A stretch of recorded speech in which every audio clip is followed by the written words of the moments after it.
ผมทำงานทุกวันไม่เว้นด้วยตัวผมเป็นนักสืบสวนช่วงเวลาต่อจากนี้ไปเข้มข้นทุกข่าวสารกับรายการเอิ้นให้ลุกปลุกให้ตื่นมั่นใจกับลูกเขยลาหาข่าวมาฝอยสู่ฟังของเรามาเร็วกันเถิดในเอวกลมข่าวใหม่ๆสดใสทุกตอนโปรดรับฟังบางอ่อนข่าวร้อนๆของผมเกิดเป็นผู้หญิงนี่แสนลำบากใจจริงๆนะเธออ้าวทำไมล่ะเธอก็อย่างที่ฉันเป็นอยู่เดี๋ยวนี้แหละปวดท้องน้อยปวดบั้นเอวทรมานจริงๆซื้อกาโน่หน่อยค่ะซื้อกาโน่นะครับซื้อกาโน่นะคะจะต้องรีบไปซื้อมาแล้วล่ะกาโน่จำชื่อกาโน่คนรุ่นใหม่ใช้กาโน่ยาน้ำว่านชักมดลูกกาโน่จัดจำหน่ายโดยบริษัทเวชภัณฑ์ยากาโน่ป๊อกซอฟตี้เครื่องหมายการค้าตรามือรับเหรียญทอง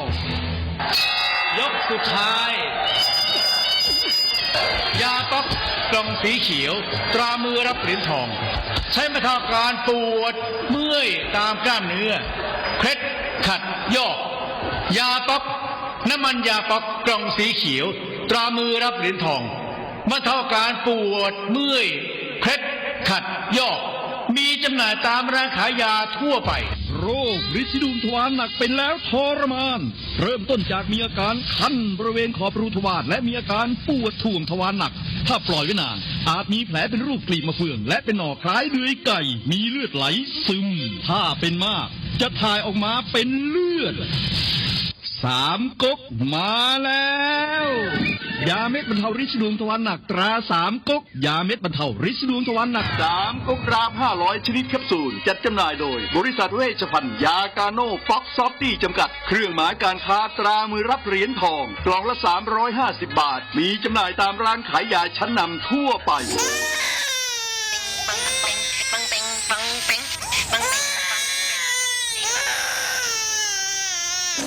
ลูกแอวลูกไห้เป็นไข้ไปหาหมอช่วยด้วย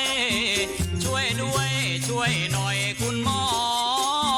ไปคลินิกนายแพทย์จามิกรหรือว่าหมอดอดใจดีตั้งอยู่ตรงข้ามตลาดสดศรีเชียงใหม่ไปมาหางายตรวจรักษาโรคทั่วไปเด็กผู้ใหญ่ผู้สูงอายุความดันเบาหวานตรวจน้ำตาลในเลือดโรคทางเดินอาหารทางเดินหายใจปวดกล้ามเนื้อคอกระดูกเสื่อมมีวิตามินบำรุงผิวบำรุงร่างกายบริการส่งตรวจเอ็กซเรย์คอมพิวเตอร์ตรวจคลื่นแม่เหล็กไฟฟ้าไปคลินิกนายแพทย์จามิกรอยู่ตรงข้ามนาตลาดศรีเชียงใหม่ตรวจดีมีมาตรฐานบริการเหมือนญาติพี่น้องเปิดบริการสู้มือต้องไปหาหมอดอดใจดีสอบถามได้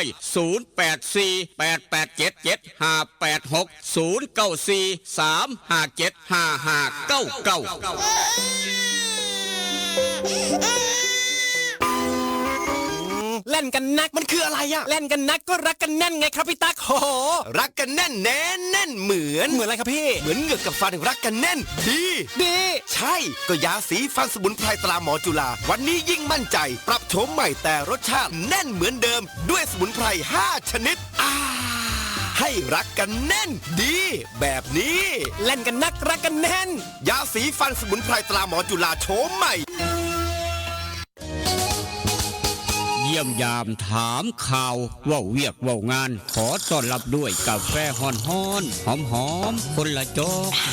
กด้วยความหักความแพงกับกาแฟเพื่อสุขภาพดรเจคอฟฟี่ดรเจคอฟฟี่มีถังเสาของแท้จากทิเบตเฮ็ดลินจือส้มสกัดผู้ขาวแปะกล้วยผงเกากี้มีประโยชน์เพื่อสุขภาพทั้งหญิงและชายมือนี่สุขภาพเป็นเรื่องสำคัญคนดื่มกาแฟขอกาแฟต้องดื่มดรเจคอฟฟี่ดรเจคอฟฟี่มีแต่คนอยากดื่มเศร้าดื่มแหลงเพื่อสุขภาพด้วยดรเจคอฟฟี่ดรเจคอฟฟี่คนละจอกมีจำหน่ายที่ FM 96.5 เมกะเฮิรตซ์0816016232เด้อเจ้าวิทยาลัยเทคโนโลยีวิชาชีพท่าบ่อ วิทยาลัยเทคโนโล โลยีวิชาชีพท่าบ่ออำเภอท่าบ่อจังหวัดหนองคายเปิดสอนหลักสูตรในระดับปวช ปวสจำนวน13สาขาวิชาเลือกได้ตามความถนัดคอมพิวเตอร์ธุรกิจการบัญชีการตลาดการท่องเที่ยวการโรงแรมโลจิสติกอาหารและโภชนาการธุรกิจสถานพยาบาลสถาปัตยกรรมช่างยนต์ช่างไฟฟ้าช่างอิเล็กทรอนิกส์และสาขาขายปลีกขายส่งเรียนจบมีงานทำมีหอพักชายหญิงบริการรถรับส่งมีทุนกู้ยืมเพื่อการศึกษาคนดีและคนเก่งมีทุนให้ฝึกทักษะอาชีพทุกสาขามีรายได้ระหว่างเรียนสื่อการสอนบุคลากรพร้อมรับผู้จบม.3 ม.6 หรือเทียบเท่าและจบม.7 จากเวียงจันทร์ถ้าคิดจะเรียนสายอาชีพต้องเรียนที่วิทยาลัยเทคโนโลยีวิชาชีพท่าบ่อสนใจติดต่อสอบถามได้ที่ 042-432-240 หรือดร.คำนึงดร.รัชนีเลื่อนแก้ว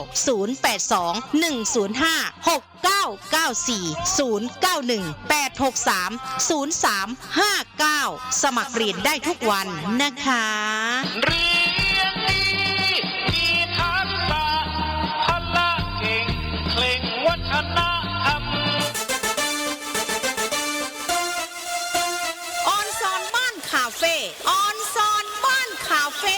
บรรยากาศสไตล์เกาหลีมีชุดฮันบกใส่ถ่ายเซลฟี่ที่สวนสวยๆหลากหลายมุมมองแสนจะประทับใจได้ธรรมชาติไปที่ออนซอนบ้านคาเฟ่ออนซอนบ้านคาเฟ่บ้านโคกหนองแบงใกล้บ้านผู้ใหญ่วิชัยบริการอาหารครบวงจรเครื่องดื่มชากาแฟสมูทตี้เบเกอรี่มีสวนน้ำไว้บริการเด็กๆอีกด้วยที่จอดรถสะดวกสบายออนซอนบ้านคาเฟ่ออนซอนบ้านคาเฟ่รับจัดงานเลี้ยงงานสังสรรค์ทุกรูปแบบเปิดบริการทุกวันตามเราไปเริ่มต้นที่3แยกไฟแดงไปรษณีย์สีเชียงใหม่มีป้ายบอกทางตลอดเส้นทางจนถึงออนซอนบ้านคาเฟ่ออนซอนบ้านคาเฟ่ปักหมุดได้หรือโทรศัพท์ 082-457-1145 เจลักกี้คนสวยพร้อมยายพันธุ์อีสานบ้านทุ่งยินดีต้อนรับทุกท่านตั้งแต่เช้าถึง4 ทุ่มทุกวันอย่าลืมไปสวยไปแซ่บน้ำกันเด้อจ้า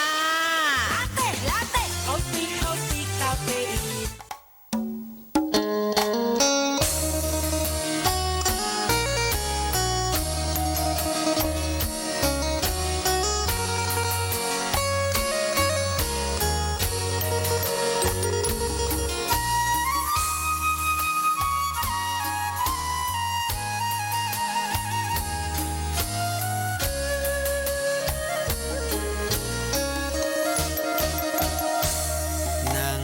จอคอคือทอดแทนอคือทอดผู้สาวเย็นลมหนาวกินข้าวแรงแล้วยังบ่นอน2 ทุ่มครึ่งเอารูปผู้สาวเบิ่งแล้วอ่อนสอน3 ทุ่มทอนเปิดใต้หมอนเอาจดหมายมาอ่านนั่งโกโซคือทอดพะโล้เฝ้าแต่รำพึงพอตี 1เฝ้าคิดถึงคำเคยเว้ากันตี2คล้อยเขียนจดหมายน้อยไปถึงคราตี3ผ่านอ่านทบทวนแล้วเขียนใหม่อีกทีคิดฮอดอีหลีเพราะอ้ายนี้บ่เคยหักใครคือทอดหลายเพราะขวัญใจเจ้าคือทีวีคือทอดสิเป็นสิตายเพราะห่างไกลกันนานเป็นปีคิดฮอดทุกวินาทีลมหนาววีอ้ายแห่งคิดฮอดแนั่งสงลงหลับบ่ลงกระวนกระวายตี5เลยไปย้อนคิดหลายสายตาอย่างแข็งหนาวเย็นจ้อยลมวอยวอยคิดฮอดแห้งแห้ง6 โมงเช้าตะเวนแดงแดงคิดฮอดคำแพงจนสอดแจงจางตาอย่านอนตื่นสายอย่าอายทำกินอย่ามินเงินหน่อย อย่าคอยวาสนา สุขสบายมันเสมือมันเครือเก่าครับผู้ขาลูกเคยลานามนคนทำข่าว กลับมาเว้านำผู้เจ้าดังเดิมได้เวลาซ้ำนี่ละเม็ดตู้เตรียมพร้อมเรียบร้อยย่ำเมื่อเช้าคึมครับนี่เมฆเป็นส่วนมากคือจังฝนสิตกเพิ่นว่าได้เสื้อกันหนาวครับได้น้ำขวดน้อย หลังจากนั้นถ้าจะมองสเลดพังพรสวมหน้ากากอนามัยใส่แมสล้างมือได้เจลล้างมือครับป้องกันPM 2.5ป้องกันโรคภัยไข้เจ็บต่างๆโดยเฉพาะไข้หวัดใหญ่ย่านเป็นไข้หวัดใหญ่เพราะฉะนั้นผู้ใดย่านเป็นไข้หวัดใหญ่ไปฉีดวัคซีนป้องกันไว้ไปคลินิกนายแพทย์จะมีก่อนมืออื่นเด้อมื้อนี้เพิ่นหยุดมืออื่นไปฉีดวัคซีนป้องกันไข้หวัดใหญ่ได้ครับเพราะว่ามื้อนี้คุณหมอดอนจะดีเพิ่นหยุดเอาละครับปีนี้ก็ยากกันตามครับลูกขลาเฝ้ามานั่งเว้านั่งจาครับได้ขาทุกเทกหอบเอาข้าวยางปกเป๊กขามทงกุนมาทามกลางอุณหภูมิเช้ามื้อนี้24องศาครับ24องศาเซนเซียสโอกาสฝนตกยามมื้อเช้าเพียง 5% เท่านั้นครับมีเมฆเป็นส่วนมากสีเชียงใหม่เวียงจันทร์เหลียวเห็นกันอุณหภูมิเทอกันทุกอย่างทุกแนวครับฝนหน่อยพี่น้องฝนบ่หลายประมาณ 10% 15% ตลอดเบิดมื้อจนค่ำนี่คือมื้อนี้ครับมื้อนี้มื้ออื่นเวียงจันทร์สีเชียงใหม่ทอกันทุกอย่างทุกแนวครับเอามาเว้าสู่กันฟังเป็นยังได้กะยากันตามบ่ว่าร้อนบ่ว่าหนาวฝนลิ้นฝนตกนอกจากไฟมอดไฟดับมาตั้งแต่ตีสองกว่าๆครับตีสองเคิงประมาณนี้จนฮอดตีห้าเคิงครับไฟมาตามปกติย้อนหยังหลายคนถามกันเข้ามาครับไฟฟ้าดับย้อนอีหยังงาไม้ครับลมพัดลมปิวงาไม้หนักฝนโยดใส่ย้อนลงมาถือกับสายไฟฟ้าแรงสูงครับสายไฟเปื่อยแรงสูงเปื่อยอยู่แล้วงาไม้ตกลงมาโยดใส่กองลงมาเพราะว่าหนักฝนหนักน้ำเพราะว่าใกล้ถือสายไฟแรงสูงเหตุให้แรงสูงครับไฟฟิวกระเด็นกระดอนออกดังโต๊บตับเพราะว่าไฟหัวไฟช็อตฟิวต้องกระเด็นออกครับเหตุให้ไฟฟ้ามอดไฟฟ้าดับเดือดร้อนกันไปเบิดนี่คือปัญหาครับเพราะฉะนั้นผู้ใดมีต้นไม้มีงาไม้บ่ว่างายางงาบักมีบักม่วงงายังกะยาอยู่กับใกล้สายฟ้าแรงสูงซอยตัดออกจักหน่อยตัดบ่ได้แจ้งไฟฟ้าให้เพิ่นไปตัดให้อย่าหวงอย่าแพงครับอย่าหวงอย่าแพงงาบักม่วงงาบักมีงาบักขามงาอย่างพารางาโยคาลิปตัดยังกะยาพี่น้องตัดออกครับหลายคนเพิ่นไปตัดกันไว้ค่าตัดเท่าใดล่ะค่าตัดออกงาละ300-400เพิ่นว่าสนิจังสี่ก็มีคือกันหวงแพงฮอดงาไม้ครับบ่อยากให้เพิ่นตัดออกเสียรายได้เสียผลประโยชน์บัดยามไฟฟ้ามอดไฟฟ้าดับมาเพิ่นเว้าให้การไฟฟ้าต่างๆนานาการไฟฟ้าแจ้งมาลูกขลาบอกต่อครับเพราะฉะนั้นซอยกันดูแลพี่น้องบ่อยากให้ไฟฟ้ามอดไฟฟ้าดับย้อนงาไม้เด้อเอาละครับเป็นยังไงกะยากันตามไฟฟ้ามาตามปกติตีห้าเคิงลูกขลาเฝ้ามานั่งเว้านั่งจ่าทางห้องทรง96.5 เสียงจากบ้านหม้อแดนสยามลูกเคยรายงานโตอย่างเป็นทางการครับท่ามกลางอุณหภูมิ24องศาเซนเซียสทอกันกับเวียงจันทร์ทุกอย่างทุกแนวแต่ว่าลืมบ่ได้คือกาโนปอกสบู่ซอฟตี้ยาทายพยาธิไวสุนิก3กกพี่น้องกรรมกรแบกหามขาดบ่ได้กาโนกับปอกอาบน้ำยามใดใส่สบู่ซอฟตี้สำหรับคนย่านเป็นพยาธิย้อนกินดิบนี่นะครับอันตรายย่านเป็นพยาธิต้องยาทายพยาธิไวโซนิกกำจัดออกไปแล้วก็ฝากพี่น้องไว้ครับสำหรับคนต้องการกาแฟดรเจยาสีฟันหมอจุฬานี่ครับบ่ต้องขึ้นยากทั้งเวียงจันทร์ไปเอาอยู่ห้านขายยาใสสะอาดตลาดแรงหนองดวงศูนย์ใหญ่ของยาสีฟันหมอจุฬาทั้ง2สูตรกาแฟดรเจพร้อมอีกต่างหากแต่ว่าคันอยากได้3กกดาบ500แบบแคปซูลกินง่ายสำหรับคนเป็นฤทธิ์สีหลวงทวารเป็นไม่เป็นเกาเป็นน้อยเป็นหลายต้องใส่ฤทธิ์3กกดาบ500แบบแคปซูลกินง่ายไปเอามากินครับไปเอามารักษากินตลอดแล้วพี่น้องจะเห็นผล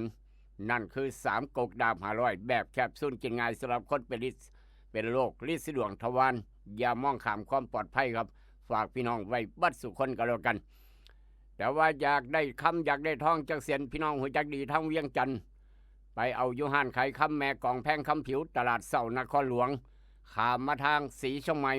เมื่อนี้คลินิกนายแพทย์จามิกรคุณหมอดอนจะดีติดภารกิจด่วนเมื่อนี้วันเสาร์ครับภาคเสาร์กับบ่ได้เปิดคลินิกภาคแรงกับบ่ได้เปิดคลินิกนายแพทย์จามิกรคุณหมอดอนแจ้งด่วนกันเข้ามาภาคเสาร์ก็บ่ได้เปิดภาคแรงก็บ่ได้เปิดมื้อนี้มื้ออื่นเปิดตามปกติครับวันอาทิตย์มื้ออื่นคุณหมอดอนเปิดตามปกติเพราะฉะนั้นมื้ออื่นไปใช้บริการกันได้อยากฉีดวัคซีนป้องกันไข้หวัดใหญ่โรคภัยไข้เจ็บไข้หวัดใหญ่ทรมานครับมื้ออื่นไปฉีดวัคซีนป้องกันไข้หวัดใหญ่แวะฉีดได้พี่น้องเวียงจันทร์ก็แวะฉีดได้คือกันวัคซีนป้องกันไข้หวัดใหญ่ครับอยู่คลินิกนายแพทย์จามิกรคุณหมอดอนใจดีมื้ออื่นเปิดปกติมื้อนี้หยุดเพราะว่าติดภารกิจด่วนครับภาคเช้าก็เปิดภาคแรงก็เปิดมื้ออื่นวันอาทิตย์หรือว่าอยากขอใบรับรองแพทย์ไปสมัครงานไปสอบบรรจุไปรายงานตัวเตรียมพร้อมไว้ทุกอย่างเท่านี้ลูกหลานเป็นใครพ่อแม่เป็นใครมื้ออื่นไปใช้บริการได้ตามปกติคลินิกนายแพทย์จามิกรคุณหมอดอนใจดีมื้อนี้หยุดภาคเช้าก็บ่ได้เปิดภาคแรงก็บ่ได้เปิดออกจากคลินิกนายแพทย์จามิกรคุณหมอดอนใจดีเดินทางต่อไปทางบ้านพันเผาอยากได้เนื้องัวอยากได้เนื้อสดเนื้อก้อยเนื้อลาบเนื้อปิ้งเนื้อย่างเนื้อจุ่มเนื้อดาดยังกะยาแหละครับบ่ต้องขึ้นยากเนื้อต้มไปอูดเนื้อสดทางโค้งบ้านพันเผาเสียวหลายบ่ได้เสียวอูดใจเกินล้านใจเกินร้อยพร้อมต้อนรับพี่น้องทุกคณะอยากได้เนื้อไปงานดองงานแต่งงานบุญงานบวชยังกะยาไปอูดเนื้อสดเบอร์โทร095-329-5764 อยากได้หนังไปฉายผ่านบ้านหัวไส้แวะแอร์ภาพยนตร์บ้านหัวไส้หนัง3 หน่วยพร้อมที่จะบริการอย่างเต็มพิกัดทุกหมู่บ้านทุกตำบลราคาถูกราคาประหยัดสอดแจงจังปังก็แล้วบุญได้คือกันแอร์ภาพยนตร์บ้านหัวไส้ครับออกจากบ้านหัวไส้เดินทางต่อไปทางอำเภอทบลูกหลานจบม.3 จบม.6 เรียนต่อไกลบ้านประหยัดค่าใช้จ่ายไปวิทยาลัยเทคโนโลยีวิชาชีพทบ13สาขาวิชาทาน้องทานุงทาลูกทาหลานกันอยู่พี่น้องเวียงจันทร์จบม.7 มาเรียนต่างประเทศใกล้บ้านจบม.7 มาเรียนต่อปวสทางวิทยาลัยเทคโนโลยีวิชาชีพทบดร.คำนึงดร.รัชนีรับประกันคุณภาพแต่ว่าขับรถขับราเดินทางไปหันมานี่ไปใกล้ไปไกลรอหมุนออกจากเฮือนจากบ้านความตายแขนข้อถูกบาดยางอันตรายอุบัติเหตุเพศภัยต่างๆครับเฮ็ดประกันภัยไว้จะหน่อยได้ความเป็นห่วงสายด่วนข้อปพ1186สายด่วนข้อปพ1186อยากไปซุ้มไปแซวไปกินข้าวแซ่บๆสวนอาหารครบวงจรอ่อนซ่อนบ้านคาเฟ่หลายคนไปใช้บริการประทับจิตประทับใจไปรอบ2รอบ3ครับอ่อนซ่อนบ้านคาเฟ่ด้านหน้าก็งามด้านหลังแผนกสวยไปหน้าสไตล์เกาหลีไปสวนอาหารครบวงจรมีสวนน้ำให้ลูกให้หลานได้เรียนพร้อมอ่อนซ่อนบ้านคาเฟ่เจลักกี้หรือว่าคุณยายพันธุ์อีสานบันทุงพร้อมทีมงานต้อนรับทุกคณะจองโต๊ะล่วงหน้าได้อ่อนซ่อนบ้านคาเฟ่ไปอ่อนซ่อนน้ำกัน0824571145ครับอ่อนซ่อนบ้านคาเฟ่แต่ว่าพี่น้องคนสวนยางพาราเด้อคนสวนยางพาราครับน้ำยางไหลบ่ดีไหลบ่คักไหลบ่ถึกใจครับอย่าลืมใส่นาโนพัดกับบิ๊กซันครับนาโนพัดบิ๊กซัน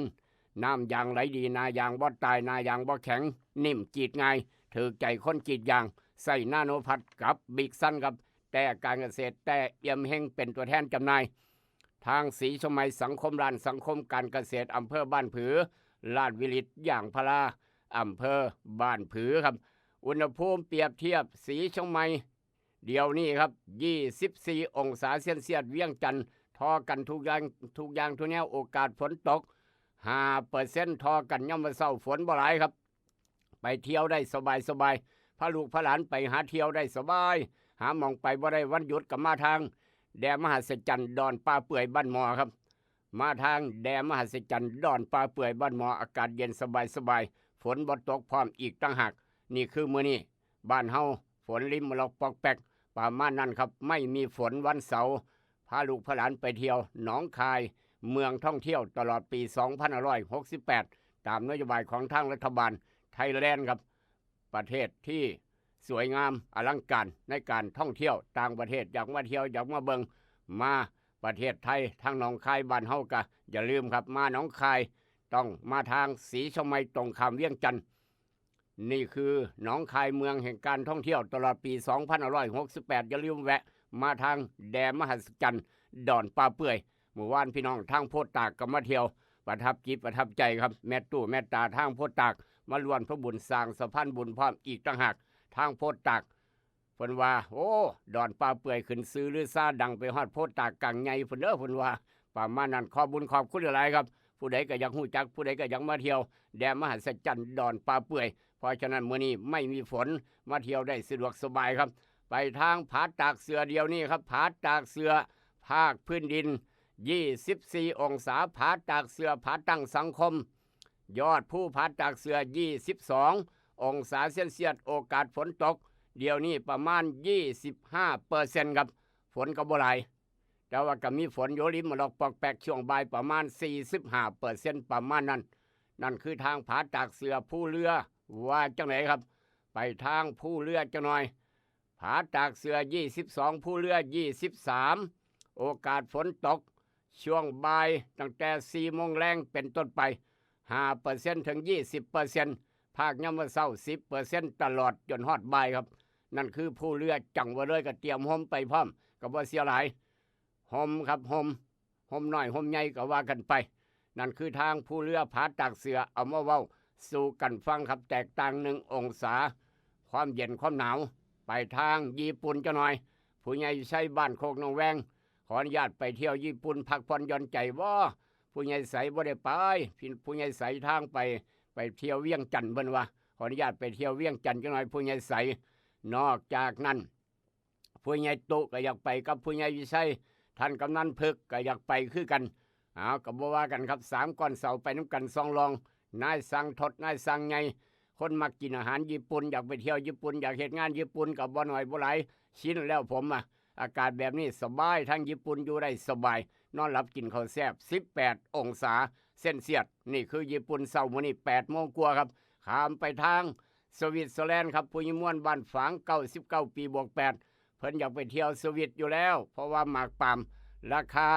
บ่มีรายงานกันเข้ามาครับราคาหมากปาล์มบ่มีรายงานกันเข้ามาเด้อใจเย็นจังหน่อยท่านพ่อเชษฐ์ผู้ใหญ่ม่วนบ้านฝางเจ้าของสวนปาล์มสวนใหญ่สวิตเซอร์แลนด์เดี๋ยวนี้ตี 1 กว่าครับตี 1 กว่าฝนตกลิ้นครับนอนฟังเสียงฝนตกลิ้นทางสวิตเซอร์แลนด์ครับ18 องศาถือว่าอากาศร้อนนี่ครับนี่สวิต18 องศาทางยุโรปทางญี่ปุ่นทางผู้เรือทางผาตากเสือทางบ้านเฮาทางเวียงจันทน์แตกต่างกันโลกใบเดียวกันบ่คือกันเอามาเว้าสู่กันฟังครับประจำเสาร์วันที่3 เดือนพฤษภาคมปีพุทธศักราช 2568 คริสต์ศักราช 2025 ตรงกับวันเสาร์ขึ้น7 ค่ำเดือน 6 ปีมะเสงตำรับตำราพ่อแม่ครูบาอาจารย์เลิกงามยามดีมื้อนี้บอกว่าจะได้ครับมื้อนี้วันที่3 วันเสาร์เดือนพฤษภาหลายคนเป็นเศรษฐีคนใหม่เมื่อวานนี้เศรษฐีใหม่เกิดขึ้นหลายคนครับได้คนละ6 ล้าน12 ล้านปาโทพี่น้องเอ้ยเต็มอึ้งตึงยอดเพิ่นเฮ็ดบุญหลายครับกองบุญเก่าเพิ่นหลายเพิ่นก็ได้ร่ำรวยอยู่ซื้อก็ได้6 ล้านอยู่ซื้อก็ได้12 ล้านอยู่ซื้อก็มีคนเอาลอตเตอรี่มาให้ได้12 ล้านคักบ่บัดสิได้บ่ยากจักหน่อยซื้อภาคเช้าภาคบ่ายได้12 ล้านครับได้6 ล้านเพราะฉะนั้นมื้อนี้ไม่เชื่ออย่าลบหลู่ครับวันเสาร์ที่3 พฤษภาจัดงานดองงานแต่งดีไปขอบ่าวขอสาวดีเปิดปั๊มน้ำมันดีเปิดร้านซ่อมอู่ซ่อมรถใหญ่รถน้อยมอเตอร์ไซค์เปิดร้านเคาะสีดียิ่งนักแลมื้อนี้ดวงเป็นจังซั่นวันเสาร์เพราะฉะนั้นก็ลองพิจารณาเบิ่งครับมื้ออื่นทำการมงคลทุกอย่างดีแต่ต้องเฮ็ดในเวลาที่เป็นมงคลที่บอกตั้งไว้6 โมงเช้าฮอด7 โมงครึ่งภาคเช้าภาคเที่ยงฮอดบ่ายโมงครึ่งครับมื้ออื่นถ้าบ่เฮ็ดตามนี้โลกาวินาศประมาณนั้นเอามาเว้าสู่กันฟังไม่เชื่ออย่าลบหลู่ครับแต่ว่าบักคำน้อยหลานสาวหลานชายว่าจังไดคลอดมาเมื่อคืนนี่ครับคลอดมาเมื่อคืนตั้งแต่6 ทุ่ม 1 นาทีถือว่าเกิดมื้อนี้เกิดภาคยามมื้อคืนจนฮอดเดี๋ยวนี้ก็ยังคลอดอยู่ครับโอ้แอหยุดนำโรงพยาบาลต่างๆหรือว่าไปบ่ทันคลอดอยู่รถคลอดอยู่เรือคลอดอยู่เครื่องบินก็ว่ากันไปทั่วโลกใบนี้หลานชายหลานสาวครับ ดวงวาสนาอาจารย์พินโยมื้อนี้มาแล้วครับอาจารย์พินโยส่งกันเข้ามาแล้วเอากระดานดำขึ้นมาดินสอหินขึ้นมานั่งขีดเขียนบวกลบคูณหารนั่งสมาธิน้อยหนึ่งได้ออกมาว่าจังสี่เด้อแม่ใหญ่เด้อดวงวาสนาของบักคำน้อยหลานชายครับหลานชายผู้นี้คลอดมาเมื่อคืนนี้ตั้งแต่6:01 น.ตั้งแต่น้อยจะเลี้ยงยากครับดวงวาสนาตั้งแต่น้อยจะเลี้ยงยากมักจากทินที่อยู่ใหญ่ขึ้นมาจะบริบูรณ์ด้วยทรัพย์สินฐานะการเงินดีเฉลียวฉลาดมีสติปัญญาความคิดอ่านว่องไวครับตรงไปตรงมาบ่ก้มหัวให้ผู้ใดเว้าจากินใจคนมีลางสังหรณ์ความจำดีคาดการในแม่นยำรอบคอบมีความรู้ดีมักต่อสู้กล้าหาญยิ่งนักแลนั่นคือดวงวาสนาของหลานไส้ครับสำหรับพี่น้องบ้านเฮาเจ้าคอยได้หลานสาวได้หลานสาวได้อีกน้อยครับนี่ดวงวาสนาของหลานสาวลาลูกสาวกกอะไรก็ว่ากันไปได้หลานสาวครับใหญ่ขึ้นมาจะเป็นคนมีเหตุมีผลละเอียดละออมัธยัสถ์ต้องเพิงพาเจ้าของมีจิตใจเข้มแข็งกล้าคิดกล้าเหตุกล้าทำมักเรียนหนังสือเป็นคนเรียนดีครับมีจิตใจหนักแน่นมีคุณธรรมจริงจังจริงใจมีความรับผิดชอบสูงมีการศึกษาดีจะมีซื่อมีเสียงเป็นครูบาอาจารย์คนดีมักอยู่เบื้องหลังเจ็บเนื้อเจ็บตัวยิ่งนักแลนั่นคือดวงวาสนาของหลานสาวหลานชายที่แน่ๆเลี้ยงในน้ำนมแม่เอาคักเอาแคนกระโลดสมองจะได้ดีปัญญาจะดีเลิศขอแสดงความดีใจน้ำอีกรอบหนึ่งสำหรับพี่น้องบ้านเฮาเจ้าคอยผู้ใดเกิดวันเสาร์ยกมือขึ้นครับคนเกิดวันเสาร์ยกมือขึ้นเท่าเฮืองเจ้าของประแดกแซ่บตลาดสนมอนเอามือลงอย่าเฝ้ายกเท่าหมอนคือกันยังบ่ฮอดมือเจ้าของเอามือลงไอ้เพ่งน้องแตงยกมือไว้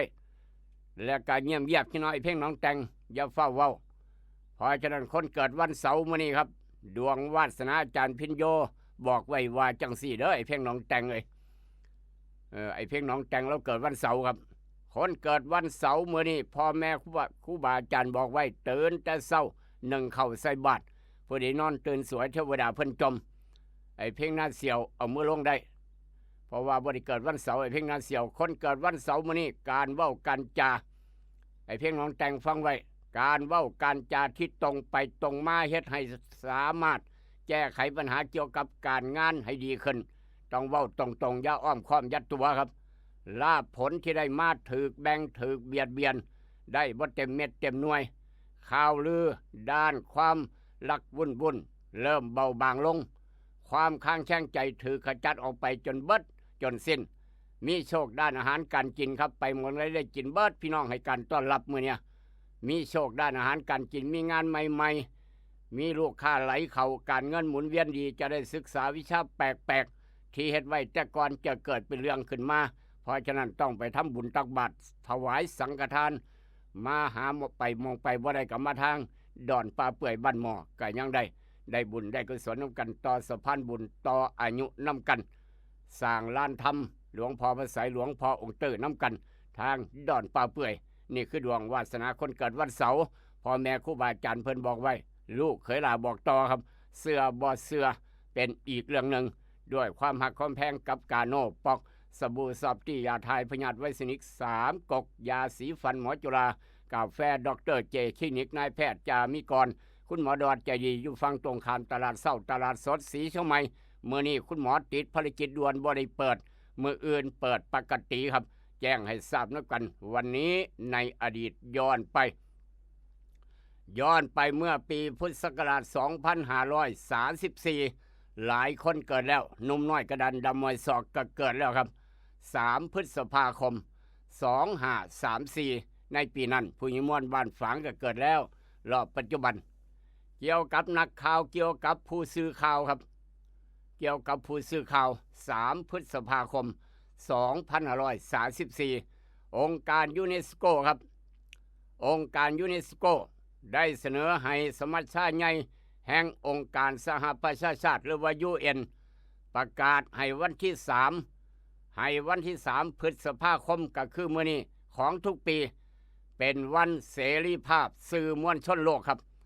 เป็นวันเสรีภาพสื่อมวลชนระดับโลกผู้ใดเป็นสื่อทั่วโลกใบนี้มื้อนี้เป็นวันเสรีภาพของสื่อมวลชนครับ New Freedom พี่น้อง WordPress Freedom Day นี่ประมาณนั้นถ้าเป็นภาษาอังกฤษก็ได้ World Press Freedom Day ครับเพื่อย้ำเจตนารมณ์และหลักการที่เป็นพื้นฐานของเสรีภาพสื่อมวลชนระดับโลกทั่วโลกใบนี้คือเสรีภาพในการคิดการแสดงออกเปิดโอกาสให้สื่อมวลชนทุกแขนงได้เสนอข้อเท็จจริงโดยเสรีครับและก็ปลอดภัยพร้อมเพราะในระยะหลังๆนักข่าวที่ลงพื้นที่ภาคสนามได้มีจำนวนคนล้มหายตายจากนักข่าวตายครับถูกจับเป็นตัวประกันแน่ถูกฆ่าแน่ถูกจับกลุ่มเพิ่มหลายขึ้นต่อมาก็เลยได้ถือเอาวันที่3 พฤษภาคมของทุกปีเป็นวันเสรีภาพสื่อมวลชนโลกว่าจังสันเพราะฉะนั้นให้กำลังใจทีมงานน้องนุ่นนักข่าวเบิร์ดสู่คนทุกคณะทำมาหากินด้วยความซื่อสัตย์สุจริตบริสุทธิ์ยุติธรรมอย่าไปเอาเปรียบสังคมครับเมื่อนี้เป็นวันเสรีภาพสื่อมวลชนโลกเอามาเว้าสู่กันฟังสร้างสรรค์ให้ประชาชนในโลกใบนี้ได้รับความสุขได้ข่าวสารที่ถูกต้องตามระเบียบตามกติกาชัดเจนแน่นอนเอามาเว้าสู่กันฟัง3 พฤษภาคมเมื่อนี้เป็นวันเสรีภาพสื่อมวลชนระดับโลกครับเอามาเว้าสู่กันฟังวันนั้นในอดีตแต่ว่าเมื่อนี้ปัจจุบันพี่น้องมีข่าวด่วนน้ำบ่ไหลไฟบ่สว่างหนทางบ่ดีว่ากันเข้ามาแจ้งกันเข้ามาครับสาเหตุไฟมอดไฟดับที่ผ่านมาตี 2 กว่าจนฮอดตี 5 ครึ่งเกิดจากงาไม้มัดแตกกับสายไฟฟ้าแรงสูงสายเปื่อยสายไฟฟ้าแรงสูงสายเปื่อยเฮ็ดให้ไฟดูดครับไฟดูดไฟช็อตเท่านั้นฟิว3 เฟสต้องกระเด็นออกย่านไฟหัวไฟดูดกระเด็นโต๊บออกไฟมอดปั๊บโหลดแลนหาจารวันบ่ได้รับบ่ได้นอนต้องให้กำลังใจทีมงานไฟฟ้าสีเชียงใหม่พวกผมบ่ได้รับบ่ได้นอนนะครับว่าซั่นว่าหาจุดว่าเกิดเหตุอยู่ไสงาไม้อยู่ไสงาไม้ถึกฝนถึกน้ำหนักบัดนี้ถึกน้ำหนักก็โยดลงมาอ่อนลงมามาแตะสายเปื่อยครับแรงสูงมันถึกสายเปื่อยแรงสูงเฮ็ดให้ฟิวกระเด็นออกไฟฟ้ามอดตับโหลดจนสามารถหาเห็นหาพ่อเอาฟิวขึ้นกับไฟมาคือเก่านี่คือสาเหตุไฟดับครับมื้อคืนนี้แจ้งให้ทราบน้ำกันบ่ต้องโซเลกันหลายคนเป็นหยังไฟคือมอดคือตกค่อยๆฝนตกค่อยๆเป็นหยังคือไฟดับงาไม้1งาไม้2งู3กระรอกกระแต4นกมีแค่นั้นครับไฟฟ้ามอดไฟฟ้าดับในเขตบ้านเฮามี4ประการบ่ต้องคิดอย่างอื่นประมาณนั้นเอามาเว้าสู่กันฟังครับถ้าพี่น้องมีข่าวด่วนน้ำบ่ไหลไฟบ่สว่างหนทางบ่ดีว่ากันก็มา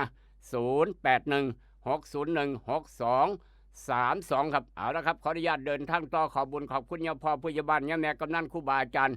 หลายๆหมู่บ้านที่กำลังโศกันหลายๆเรื่องอยู่นำตลาดเศร้าตลาดสดโศกันเรื่องนี้โศกันเรื่องนั้นสารพัดความโศหน้าหนึ่งไทยรัฐว่าจะได้ไปฟังพร้อมกันครับหน้าหนึ่งไทยรัฐเศร้ามื้อนี้ว่าจะได้ไปฟังพร้อมกันจักหน่อยนี่คือข่าวใหญ่ครับข่าวใหญ่แลนต่ำ2ในสร้างภาพโทรทัศน์ค่าฟุตบาทผู้อำนวยการโรงพยาบาลรับผิดเมาแล้วครับแถมใส่รถหลวงนอกเวลาครับปัดเดิมนมเปรี้ยวยื้อเป่าชิงล่าออกโดนสอบวินัยพร้อมอีกต่างหากพี่น้องหลายอย่างเลยเนี่ยถ้ามีปัญหามาเป็นสิแล้วครับนอกจากนั้นทนายล่อหมายสารพร้อมแจงสั้น14อ้างแพทย์ให้ทรงตัวทักษิณบอกกังวลครับอัยการบอกฟ้อง112นักวิชาการสหรัฐเป็นข่าวนอกจากนั้นสังเวยแล้ว1 ศพเสื้อแอนแท็กแสดงว่าตายเสื้อแอนแท็กจังหวัดมุกดาหารเปิบเนื้อดิบเสี่ยง247รายให้ยาต้านโรคเรียบร้อยครับนอกจากนั้นมีความผิดหุบปาสปกจำคุก24 ปีเจ้าสัวประยุทธ์เป็นข่าวฉลอง150 ปีการคั่งของประเทศไทย1-3 พฤษภาที่ศูนย์ศิริกิติ์นี่คือจากหน้าหนึ่งของไทยรัฐสอบ8วิศวกรพ่อลายเส้นมีปลอม7รายครับเจออีก13 ศพเกี่ยวกับตึกสตง.ถล่ม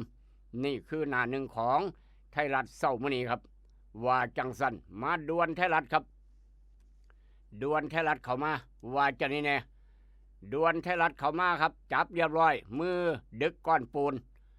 จับเรียบร้อยถือจับแล้วครับมือดึกก้อนปูนปาก้อนปูนใส่รถเครียดหาเงินบ่ได้ก้อนปูนดึกซื้อรถผู้นั้นดึกซื้อรถผู้นี้โอ้ยอีพอเจ้าก็ได้เนาะสิยังกระเพดจังสารเขาบ่ดึกใส่หัวเจ้าของหันไปดึกซื้อรถผู้อื่นวะนี่แม่เขาบ่ดึกใส่หัวเจ้าของจับเรียบร้อยครับมือปาก้อนปูนใส่รถเครียดหาเงินบ่ได้ก่อเหตุเพื่อระบายอารมณ์ครับปาดโธสิยังก็บ่ทุบหน้าผากเจ้าของหันไปทุบคนอื่นให้หยังเพิ่นสิเกิดอุบัติเหตุเนาะลมหายใจจากดึกก้อนหินก้อนปูนใส่รถคนครับคิดได้จังใดถูกจับแล้วครับห้ามเอาเป็นตัวอย่างจากเหตุการณ์มาทางเหตุการณ์นี้ตายแล้ว3ครับตายแล้ว3เหตุคนร้ายกราดยิงชาวบ้านตากใบจังหวัดนราธิวาส3จังหวัดชายแดนภาคใต้มีผู้บาดเจ็บอีก2รายครับเป็นข่าวด่วนของไทยรัฐเข้ามาช่วง3 ทุ่มเกือบ4 ทุ่มมื้อคืนนี่ครับนอกจากนั้นรวบยกแก๊งถูกจับยกแก๊ง6วัยรุ่นลุมทำลายรปภ.หมู่บ้าน6วัยรุ่นครับลุมตีลุมต่อยทำลายรปภ.หมู่บ้านหลังเขาห้ามเหตุทะเลาะวิวาทกันรปภ.ไปห้ามมาตีรปภ.พี่น้องเอ้ยมันคักเนาะนี่เนาะโคตรเหลือครับให้ระมัดระวังเด้อรปภ.แต่ละหมู่บ้านรปภ.แต่ละหม่องแต่ละบอนครับระมัดระวังจังหน่อยอย่าชะล่าใจอย่าประมาทในการไปห้าม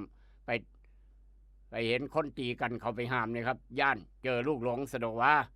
ทหารอากาศครับทหารอากาศแจ้งเหตุเครื่องบิน430เครื่องบินขนาดใหญ่ถลายออกนอกพื้นที่จอดสนามบินสมุยยันทุกคนปลอดภัยครับบ่มีปัญหายังนี่คือข่าวด่วนของไทยรัฐว่าจังสั้นเจ้าอาวาสแลนครับเจ้าอาวาสบ่แม่นซ้อมแลนดิบ่แม่นซ้อมออกกำลังกายแลนหนีครับแลนหนีคดีเจ้าอาวาสแลนหนีเจ้าอาวาสจีวรปิวแลนหนีครับโกยขึ้นรถออกจากโรงพักถือกล่าวหาซื้อบริการสาวหลานเด็กหญิงวัย13 ปีครับเด็กหญิงวัย13 ปีถือกล่าวหาซื้อบริการสาวหายเขาจีบเมฆแล้วเจ้าอาวาสนี่คือข่าวด่วนห่วยมาส่องวาดเนาะบัดนี้เนาะเจ้าอาวาสครับนอกจากนั้นประกาศเปิดตัวอวครับอวจับแฟร์2025เปิดรับสมัครงานกว่า150,000 อัตราครับเอาลูกหลานบ้านเฮาเจ้าคอยจบวิชาใดมาจบเอกยังมาครับเตรียมไปสอบเปิดรับสมัครงานกว่า150,000 อัตราครับ150,000 ตำแหน่งปาดโถอวเกี่ยวกับมหาวิทยาลัยครับเปิดรับสมัครงานกว่า150,000 ตำแหน่งประมาณนั้นอวจ็อบแฟร์2025ติดตามครับสำหรับคนกำลังหางานเฮ็ดนอกจากนั้นก็ยังอีกหลายกรอบได้ข่าวจากไทยรัฐยกง่ายๆมาทางเดลินิวครับเดลินิวหน้าหนึ่งว่าจะได้ไปฟังพร้อมกันหน้าหนึ่งเดลินิวเสาร์มื้อนี้ครับเสาร์วันที่3 พฤษภาฟ้องแล้วครับดำรงนรกรเดือดโฆษกดังครับดำรงนรกรเดือดโฆษกดังแจ้งจับผู้ว่าสตง.เป็นข่าวตั้งแต่เมื่อวานนี้ครับตึกถล่มเหตุคนตายวรับผิดชอบแถไปแถมาเรื่อยๆผงะมีศพเพิ่มเพียบใต้เศษปูนครับเป็นข่าวนอกจากนั้นเสด็จพิธีฉัตรมงคลบำเพ็ญพระราชกุศลทักษิณานุปทานสักการะบรมมาถีครับโวยรัฐสภากอบ3โวยครับโวยก็คือบ่พอใจโวยรัฐสภาของงบ180 ล้านพัฒนาโรงหนังซีดีของเก่า123 ล้านน้ำหัวครับน้ำมันรั่วฝนตกมาน้ำหัวไหลจากนี่พัฒนาโรงหนังซีดีเป็นของเก่าของแก่โรงหนังเก่า123 ล้านน้ำหัวขอเพิ่มอีก180 ล้านโวยรัฐสภาเป็นข่าวหวยดิจิตอลแจกโชครวย138 ล้านฟาดคนเดียว23 ใบแอปงวดใหม่รุ่นกันได้เลยซื้อมื้อนี้6 โมงครับซื้อมื้อนี้ได้6 โมงเช้าเป็นข่าวปพ่อปึ้มระบบเตือนภัยทดสอบใน5 พื้นที่เทื่อแรกผ่านฉลุยป้องกันภัยครับปพ่อก็คือป้องกันภัยดีใจระบบเตือนภัย ทดสอบใน5พื้นที่เทื่อแรกผ่านฉลุยเป็นข่าวนอกจากนั้นยังอีกกรอบร่องกรอบย่อยว่าจังไหนครับกรอบร่องกรอบย่อยระบบเตือนภัยมหาดไทยทดสอบทั่วประเทศไทยมั่นใจใส่ได้จริงในเดือนกรกฎาคมสกัดแอนแท็กโรคแอนแท็กเข้มนำเข่าโคกระบือจับตาเขียงเนื้อสอบสวน7 มื้อหู้ทางจังหวัดมุกดาหารครับชูศักดิ์ยังสับสนกู้เงินเพิ่ม500,000 ล้านใส่พรกหรือพรบผวาบ่เข้าเงื่อนไขเป็นข่าวนอกจากนั้นประยุทธ์กับลูกสาวนอนเรือนจำขึ้นแรกรับได้ราชทัณฑ์เผยกินอิ่มปรับตัวดีรับสบายแต่ว่าได้ประกันแล้วครับได้ประกันแล้วข่าวล่าสุดได้ประกันออกมาแล้วนอกจากนั้นดำรงนรกรแจ้งตำรวจจับผู้ว่าสตงบรับผิดชอบตึกถล่มจวกแถไปแถมาแถไปเรื่อยพงะเจอเพิ่มร่างคนสูญหายใต้ซากเศษปูนนี่คือข่าวต่างๆเอามาเว้าสู่กันฟังแล้วก็ข่าวเด่นรอบมือข่าวเด่นรอบวันครับพระพยอมหลวงพ่อพยอมจวกยับเจ้าวาดวัดดังซื้อเด็กสวิงจริงในกุฏิบ่เหลือความเป็นพระนี่คือกอบดังข่าวดังจากหลวงพ่อพยอมจากเดลนิวว่าจังสันอันใดดีมีประโยชน์นำไปคิดนำไปใส่อันใดบ่ดีเอาไปทิมลงแม่น้ำโขงพักน้อยหนึ่งเดี๋ยวกลับมาพอกันกับอาหารสมองยามมื้อเช้ายกต่อไปยกที่2ครับคิดทองให้ได้ทองคิดเงินให้ได้เงินคุณกำลังรับฟังอาหารสมองยามเช้ายิ้มฝังโขงกับรายการให้รู้ปลุกให้ตื่นให้รู้ปลุกให้ตื่นอยู่นะครับอยู่นะคะรวยขอให้รวยขอให้รวยขอให้รวย เกิดเป็นผู้หญิงนี่แสนลำบากใจจริงๆนะเธอ อ้าวทำไมล่ะเธอ ก็อย่างที่ฉันเป็นเดี๋ยวนี้แหละ ปวดท้องน้อย ปวดบั้นเอวทรมานจริงๆซื้อกาโน่หน่อยค่ะซื้อกาโน่นะครับซื้อกาโน่นะคะจะต้องรีบไปซื้อมาแล้วล่ะ กาโน่จำชื่อกาโน่คนรุ่นใหม่ใช้กาโน่ยาน้ำว่านชักมดลูกกาโน่จัดจำหน่ายโดยบริษัทเวชภัณฑ์ยากาโน่ป๊อกซอฟตี้เครื่องหมายการค้าตรามือรับเหรียญทองยกสุดท้ายยาป๊อกกล่องสีเขียวตรามือรับเหรียญทองใช้บรรเทาการปวดเมื่อยตามกล้ามเนื้อเคล็ดขัดยอกยาป๊อกน้ำมันยาป๊อกกล่องสีเขียวตรามือรับเหรียญทองบรรเทาการปวดเมื่อยเคล็ดขัดยอกมีจำหน่ายตามร้านขายยาทั่วไปโรคฤทธิ์ดุมทวารหนักเป็นแล้วทรมานเริ่มต้นจากมีอาการคันบริเวณขอบรูทวารและมีอาการปวดท่วงทวารหนักถ้าปล่อยไว้นานอาจมีแผลเป็นรูปกลีบมะเฟืองและเป็นหน่อคล้ายเดือยไก่มีเลือดไหลซึมถ้าเป็นมากจะถ่ายออกมาเป็นเลือด3 ก๊กมาแล้วยาเม็ดบรรเทาฤทธิ์ดวงทวารหนักตรา3 ก๊กยาเม็ดบรรเทาฤทธิ์ดวงทวารหนัก3 ก๊กราม500ชนิดแคปซูลจัดจำหน่ายโดยบริษัทเวชภัณฑ์ยากาโน่ฟ็อกซอฟตี้จำกัดเครื่องหมายการค้าตรามือรับเหรียญทองกล่องละ350 บาทมีจำหน่ายตามร้านขายยาชั้นนำทั่วไป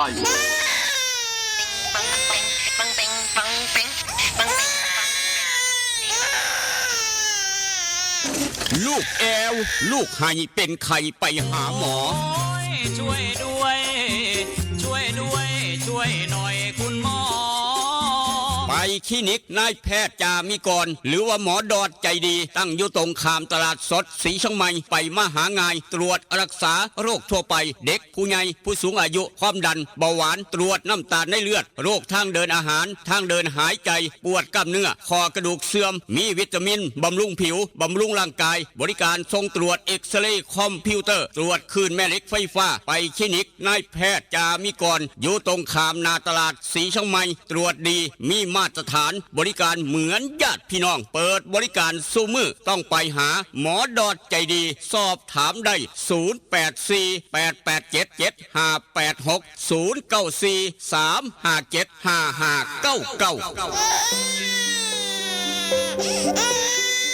จึงยอมถอดแหว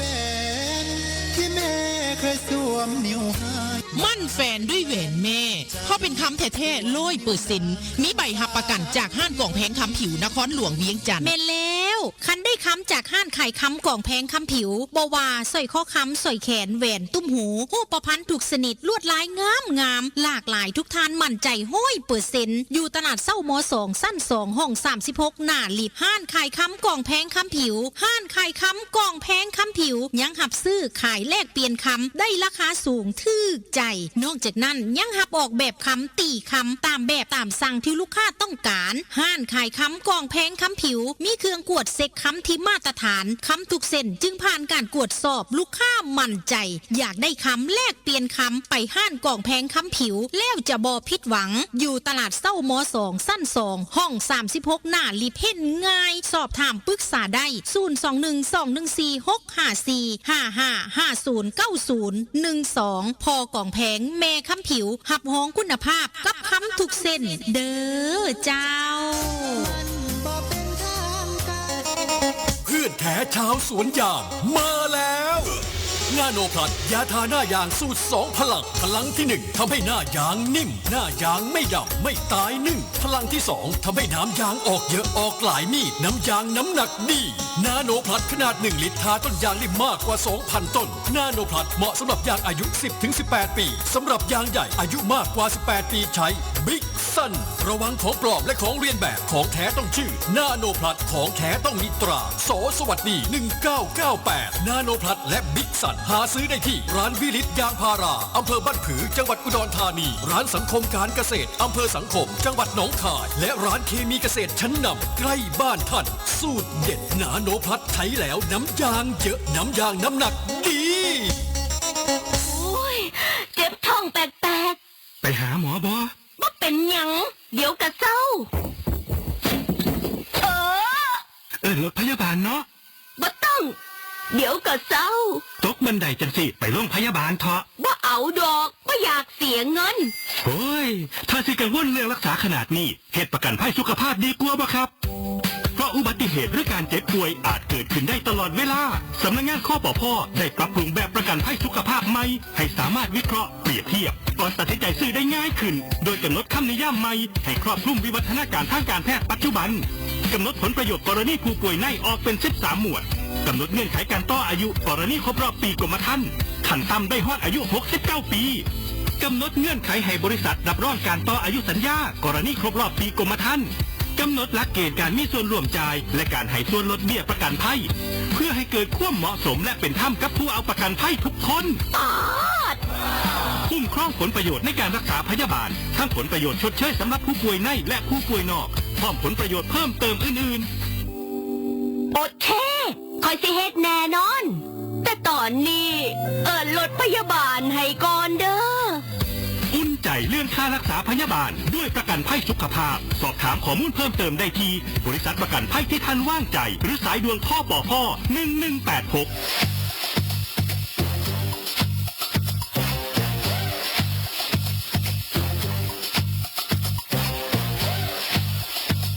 เตรียมพร้อมอีกครั้งรวมพลังไปเลือกตั้งเทศบาลสำนักงานคณะกรรมการการเลือกตั้งขอเชิญชวนพี่น้องประชาชนผู้มีสิทธิ์เลือกตั้งทุกท่านออกไปใช้สิทธิ์เลือกตั้งสมาชิกสภาเทศบาลและนายกเทศมนตรีในวันอาทิตย์ที่11พฤษภาคม2568ตั้งแต่เวลา8 นาฬิกาถึง 17 นาฬิกาณหน่วยเลือกตั้งที่ท่านมีชื่ออยู่สามารถตรวจสอบรายชื่อของตนเองว่ามีสิทธิ์เลือกตั้งที่หน่วยใดได้ที่แอปพลิเคชัน Smart Vote ดาวน์โหลดได้ที่ Play Store และ App Store หรือหนังสือแจ้งเจ้าบ้านและหน้าหน่วยเลือกตั้งที่ท่านมีชื่ออยู่เลือกผู้แทนที่ดีเข้าไปแก้ปัญหาและพัฒนาท้องถิ่นของเราเตรียมบัตรประชาชนบัตรประจำตัวประชาชนที่หมดอายุก็ใช้ได้หรือหลักฐานอื่นใดของราชการหรือหน่วยงานของรัฐออกให้ที่มีรูปถ่ายและมีเลขประจำตัวประชาชน เช่น ใบขับขี่หรือพาสปอร์ตเป็นต้น ตรวจสอบสิทธิ์รับบัตรเลือกตั้ง2 ใบ เข้าคูหากากบาท บัตรเลือกตั้งสมาชิกสภาเทศบาล กากบาทเลือกได้ไม่เกิน 6 หมายเลข บัตรเลือกตั้งนายกเทศมนตรี กากบาทเลือกได้เพียงหมายเลขเดียว ก่อนที่จะกากบาท ดูบัตรเลือกตั้งว่าเป็นบัตรเลือกตั้งประเภทใด เพื่อป้องกันบัตรเสีย สร้างสรรค์ประเทศไทย พร้อมใจไปเลือกตั้ง นั่นแหละครับฝากพี่น้องไว้ครับการเลือกตั้งสมาชิกสภาเทศบาลและนายกเทศมนตรีครับวันที่11 พฤษภาคม 2568 พี่น้องที่มีสิทธิ์มีเสียงไปเลือกตั้งอย่าลืมไปเลือกตั้งนู้นกันอย่านอนหลับทับสิทธิ์ครับบ่ว่าทางเทศบาลตำบลหนองปราปากเทศบาลตำบลศรีช่องไม้เทศบาลตำบลกองนางเทศบาลเมืองทบเทศบาลเมืองหนองคายหลายเทศบาลน้ำกันครับทั่วประเทศไทยก็ว่าได้ทางบ้านเฮาจังสี่เทศบาลตำบลสังคมนี่ก็แมนจะมีการเลือกตั้งพร้อมกันทั่วประเทศ11 พฤษภาคมอย่าลืมครับเปิดหีบตั้งแต่8 โมงเช้าฮอด17 นาฬิกากฎหมายครับกฎหมายการเมื่อนี้มาเว้าเรื่องกฎหมายจะหน่อยการทำความผิดกฎหมายเลือกตั้งห้ามบ่ให้หลายพลคนครับนี่ฟังไว้จะหน่อยได้ประโยชน์ครับการทำความผิดกฎหมายเลือกตั้งท้องถิ่นห้ามมิให้ผู้ใดซึ่งหู้อยู่แล้วว่าเจ้าของเป็นผู้บ่มีสิทธิ์ผู้ใดก็อย่าครับหู้อยู่แล้วว่าเจ้าของบ่มีสิทธิ์เลือกตั้งแต่ว่าพยายามจะออกเสียงลงคะแนนครับหรือว่าออกเสียงลงคะแนนพยายามจะไปผมก็มีสิทธิ์พยายามไปเว้าไปคุยกับกปน.กรรมการประจำหน่วยนี่แหละครับพยายามอยากไปลงเลือกตั้งนี่มีความผิดดิผู้ใดซึ่งหู้เจ้าของอยู่แล้วว่าเจ้าของเป็นผู้บ่มีสิทธิ์เลือกตั้งพยายามจะออกเสียงลงคะแนนพยายามจะไปขอบัตรหรือออกเสียงลงคะแนนครับมีความผิดให้ระวังจะหน่อยหรือว่าผู้ใดก็อย่าจงใจกระทำด้วยประการใดๆให้บัตรเลือกตั้งที่เจ้าของได้รับจากกปน.ครับกรรมการประจำหน่วยชำรุดนี่ครับผู้ใดจงใจเฮ็ดให้บัตรเลือกตั้งที่ได้รับจากกปน.กรรมการประจำหน่วยเฮ็ดชำรุดหรือว่าเสียหายหรือให้เป็นบัตรเสียหรือกระทำด้วยประการใดๆไปฉีกบัตรจังซี่นะพี่น้องแจบัตรเฮ็ดให้เป็นบัตรเสียเพื่อให้เป็นบัตรที่ใช้ได้บัตรเสียก็อย่าเฮ็ดให้เป็นบัตรใช้ได้บัตรใช้ได้ก็อย่าให้เป็นบัตรเสียพยายามเฮ็ดทุกอย่างจงใจกระทำด้วยประการใดๆนี่ก็มีความผิดให้ระวังเด้อให้ระวังอย่าไปเฮ็ดและก็ประเด็นที่3ข้อ3ครับผู้ใดก็อย่าซึ่งมิได้มีสัญชาติไทยเข้ามามีส่วนซอยเหลือในการเลือกตั้งนี่ผู้ใดครับซึ่งมิได้มีสัญชาติไทยเข้ามามีส่วนไปซอยเหลือในการเลือกตั้งนี่ก็ให้ระวังจักหน่อยผู้ใดขายจำหน่ายจ่ายแจกพี่น้องเข้าใจดีหรือจัดเลี้ยงเหล้ายาปลาปิ้งทุกชนิดในเขตเลือกตั้งในระหว่างเวลา18 นาฬิกาของมื้อก่อนวันเลือกตั้งมีการจัดงานเลี้ยงงานสังสรรค์จังสันจังซี่จนถึงเวลา18 นาฬิกาของมื้อเลือกตั้งครับนี่มีความผิดผู้ใดจำหน่ายจ่ายแจกเหล้ายาปลาปิ้งจัดงานเลี้ยงงานสังสรรค์ในเขตเลือกตั้งระหว่าง18 นาฬิกาของก่อนเลือกตั้งจนฮอด18 นาฬิกาของมื้อเลือกตั้งมีความผิดเว้าสู่พี่น้องฟังจักหน่อยนี่คือกฎหมายเลือกตั้งท้องถิ่นห้ามมิให้ไปเฮ็ดนะบ่แม่นครับมีความผิดฝากพี่น้องไว้เบิดสุคน แต่ว่าที่เนี่ยผู้มีสิทธิ์เลือกตั้งพี่น้องหูจักดีอย่านอนรับทับสิทธิ์11 พฤษภาเข้าคูหาไปเลือกตั้งได้บัตร2 ใบบัตรเลือกสทแล้วก็บัตรเลือกนายกเทศมนตรีแต่ว่าทางหนองปราปากเลือกเฉพาะสทครับได้บัตรเลือกสทได้บัตรใบเดียว ได้บัตรใบเดียวครับทั้งหนองปราปากเพราะว่านายกเพิ่นยังบ่เบิดวาระก็เลยได้บัตรใบเดียวนั่นคือทางหนองปราปากแต่ว่าสีช่องไม้ทาบอกองนางสังคมจังสี่ได้บัตร2 ใบครับเลือกนายกและก็เลือกสทเว้าสู่พี่น้องฟังจะได้เข้าใจตรงกันครับด้วยความปรารถนาดีกับรายการนี่ลูกปุ๊กเตือนด้วยความปรารถนาดีกับกกต.จังหวัดหนองคายเอามาเว้าสู่พี่น้องฟังแต่ว่าอยากได้เบอร์โทรศัพท์ของอูดเนื้อสดบ่ต้องคิดยากอยากได้เบอร์โทรศัพท์อูดเนื้อสดครับบันทึกไว้ในความทรงจำอยากกินก้อยกินลาบอยากกินเนื้อปิ้งเนื้อย่างอยากกินเนื้อต้มอยากกินเนื้อซุ่มแซวกันฉลองวันเกิดบ่ต้องขึ้นยากโทรหาอูดเนื้อสดโหลดพี่น้องโทรหาอูดเนื้อสดสิเอาแบบใด0953295764อยากจองโต๊ะอยากจองมองนั่งล่วงหน้ากับสวนอาหารครบวงจรอ่อนซ่อนบ้านคาเฟ่โทรหาเจลักกี้หรือว่าคุณยายพันธุ์อีสานบันทุงทางบ้านโคกหนองแวงครับอ่อนซ่อนบ้านคาเฟ่บ้านโคกหนองแวงบ้านผู้ใหญ่ใช้สำรองโต๊ะเพิ่นเปิดตั้งแต่เช้าฮอด4 ทุ่มซุมื้ออยู่แล้ว0824571145มีคาราโอเกะให้ห้องพร้อมไปฉลองวันเกิดมื้อแรงพ่อกันมีนัดกันอยู่อ่อนซ่อนบ้านคาเฟ่จองโต๊ะล่วงหน้า0824571145พี่น้องจะได้บรรยากาศอีกรูปแบบหนึ่งต้องยกให้อ่อนซ่อนบ้านคาเฟ่บ้านโคกหนองแวงถ้าพิสูจน์กันได้ครับสำหรับพี่น้องที่อยากได้นาโนพัดกับบิ๊กซันครับนาโนพัดบิ๊กซันบ่ต้องขึ้นยากไปเอาอยู่ร้านแต่การเกษตรแต่เอี่ยมเฮง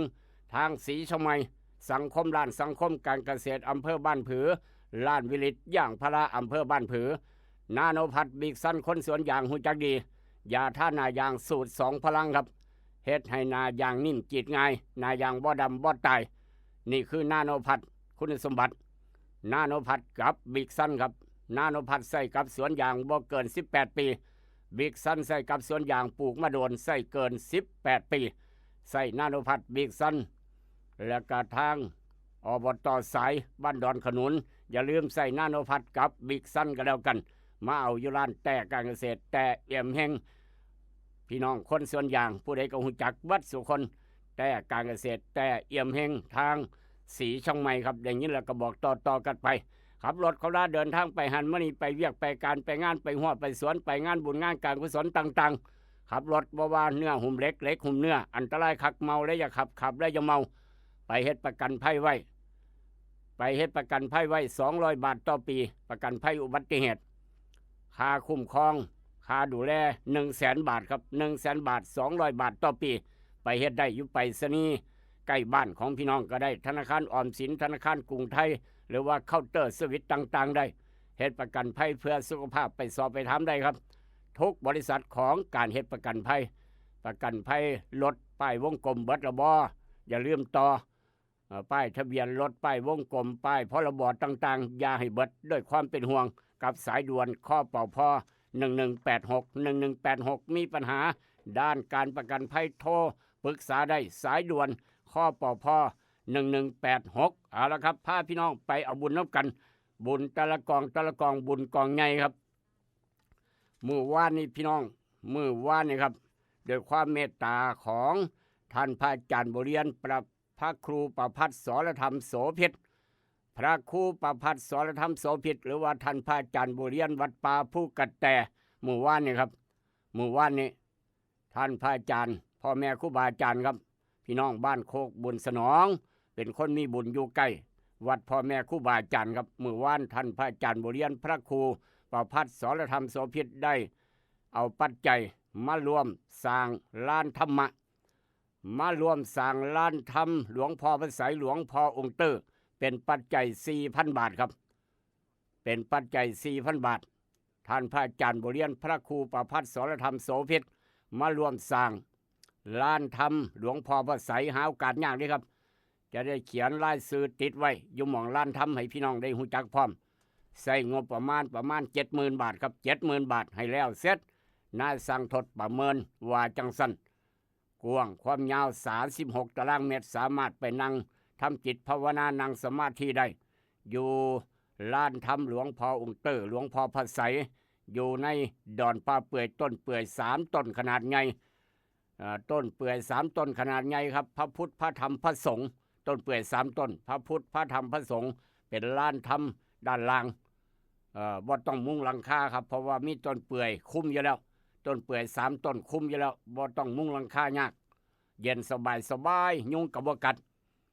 36 ตารางเมตรครับพี่น้องสามารถนั่งได้บ่ต่ำกว่า20 คนในการนั่งจิตนั่งสมาธิภาวนาอยู่หน้าหลวงพ่อพระไสยหลวงพ่อองค์เตอร์เจ้าคุณวัดโพชัยหนองคายเพิ่นเมตตาให้มาเจ้าคุณวัดหลวงพ่อองค์เตอร์เพิ่นเมตตาให้มาครับหน้าตัก9 นิ้วจะมาประดิษฐานอยู่ทางดอนป่าเปื่อยอยู่ลานธรรมหลวงพ่อพระไสยหลวงพ่อองค์เตอร์ท่านพระอาจารย์บริเรียนเพิ่นได้เมตตาได้มาซอยสร้างลานธรรมเป็นปัจจัย 4,000 บาทอนุโมทนาสาธุกราบงาม3 เถื่อครับพ่อแม่ครูบาอาจารย์อายุมั่นคนยืนอยู่กับลูกกับหลานอยู่กับพี่น้องบ้านโคกบุญสนองอยู่กับพี่น้องทางโพธิ์ตากศรีช่องไม้โดนครับโดนครับนี่คือพ่อแม่ครูบาอาจารย์เพิ่นเห็นความสำคัญในการสร้างลานธรรมหลวงพ่อพระไสยหลวงพ่อองค์เตอร์เพิ่นเมตตามา 4,000 บาทเมื่อวานนี่ครับอนุโมทนาสาธุแล้วก็พี่น้องทั้งบ้านกลางใหญ่เมื่อวานก็มาเที่ยวดอนป่าเปื่อยเมื่อวานครับคุณดวงใจคุณสุรชัยคุณชลินทร์ครับแล้วก็คุณวาสนาบุญตาทิพย์นี่มาจากทางบ้านกลางใหญ่โพธิ์ตากเมื่อวานนี้มาจากทางโพธิ์ตากกลางใหญ่เพิ่นได้มาร่วมทำบุญนํเป็นปัจจัยทั้งเบิด475 บาทครับ475 บาทมารวมสร้างลานธรรมหลวงพ่อพระไสยหลวงพ่อองค์เตอร์นี่475 บาทครับพี่น้องทางบ้านป่าสักไต่หมู่4มื้อวานนี่กับมื้อก่อนนี่ก็มาร่วมสร้างลานธรรม 3,200 บาทอนุโมทนาสาธุครับได้บุญได้กุศลน้ำกันไอ้เสียงหมอกเริ่มต้นให้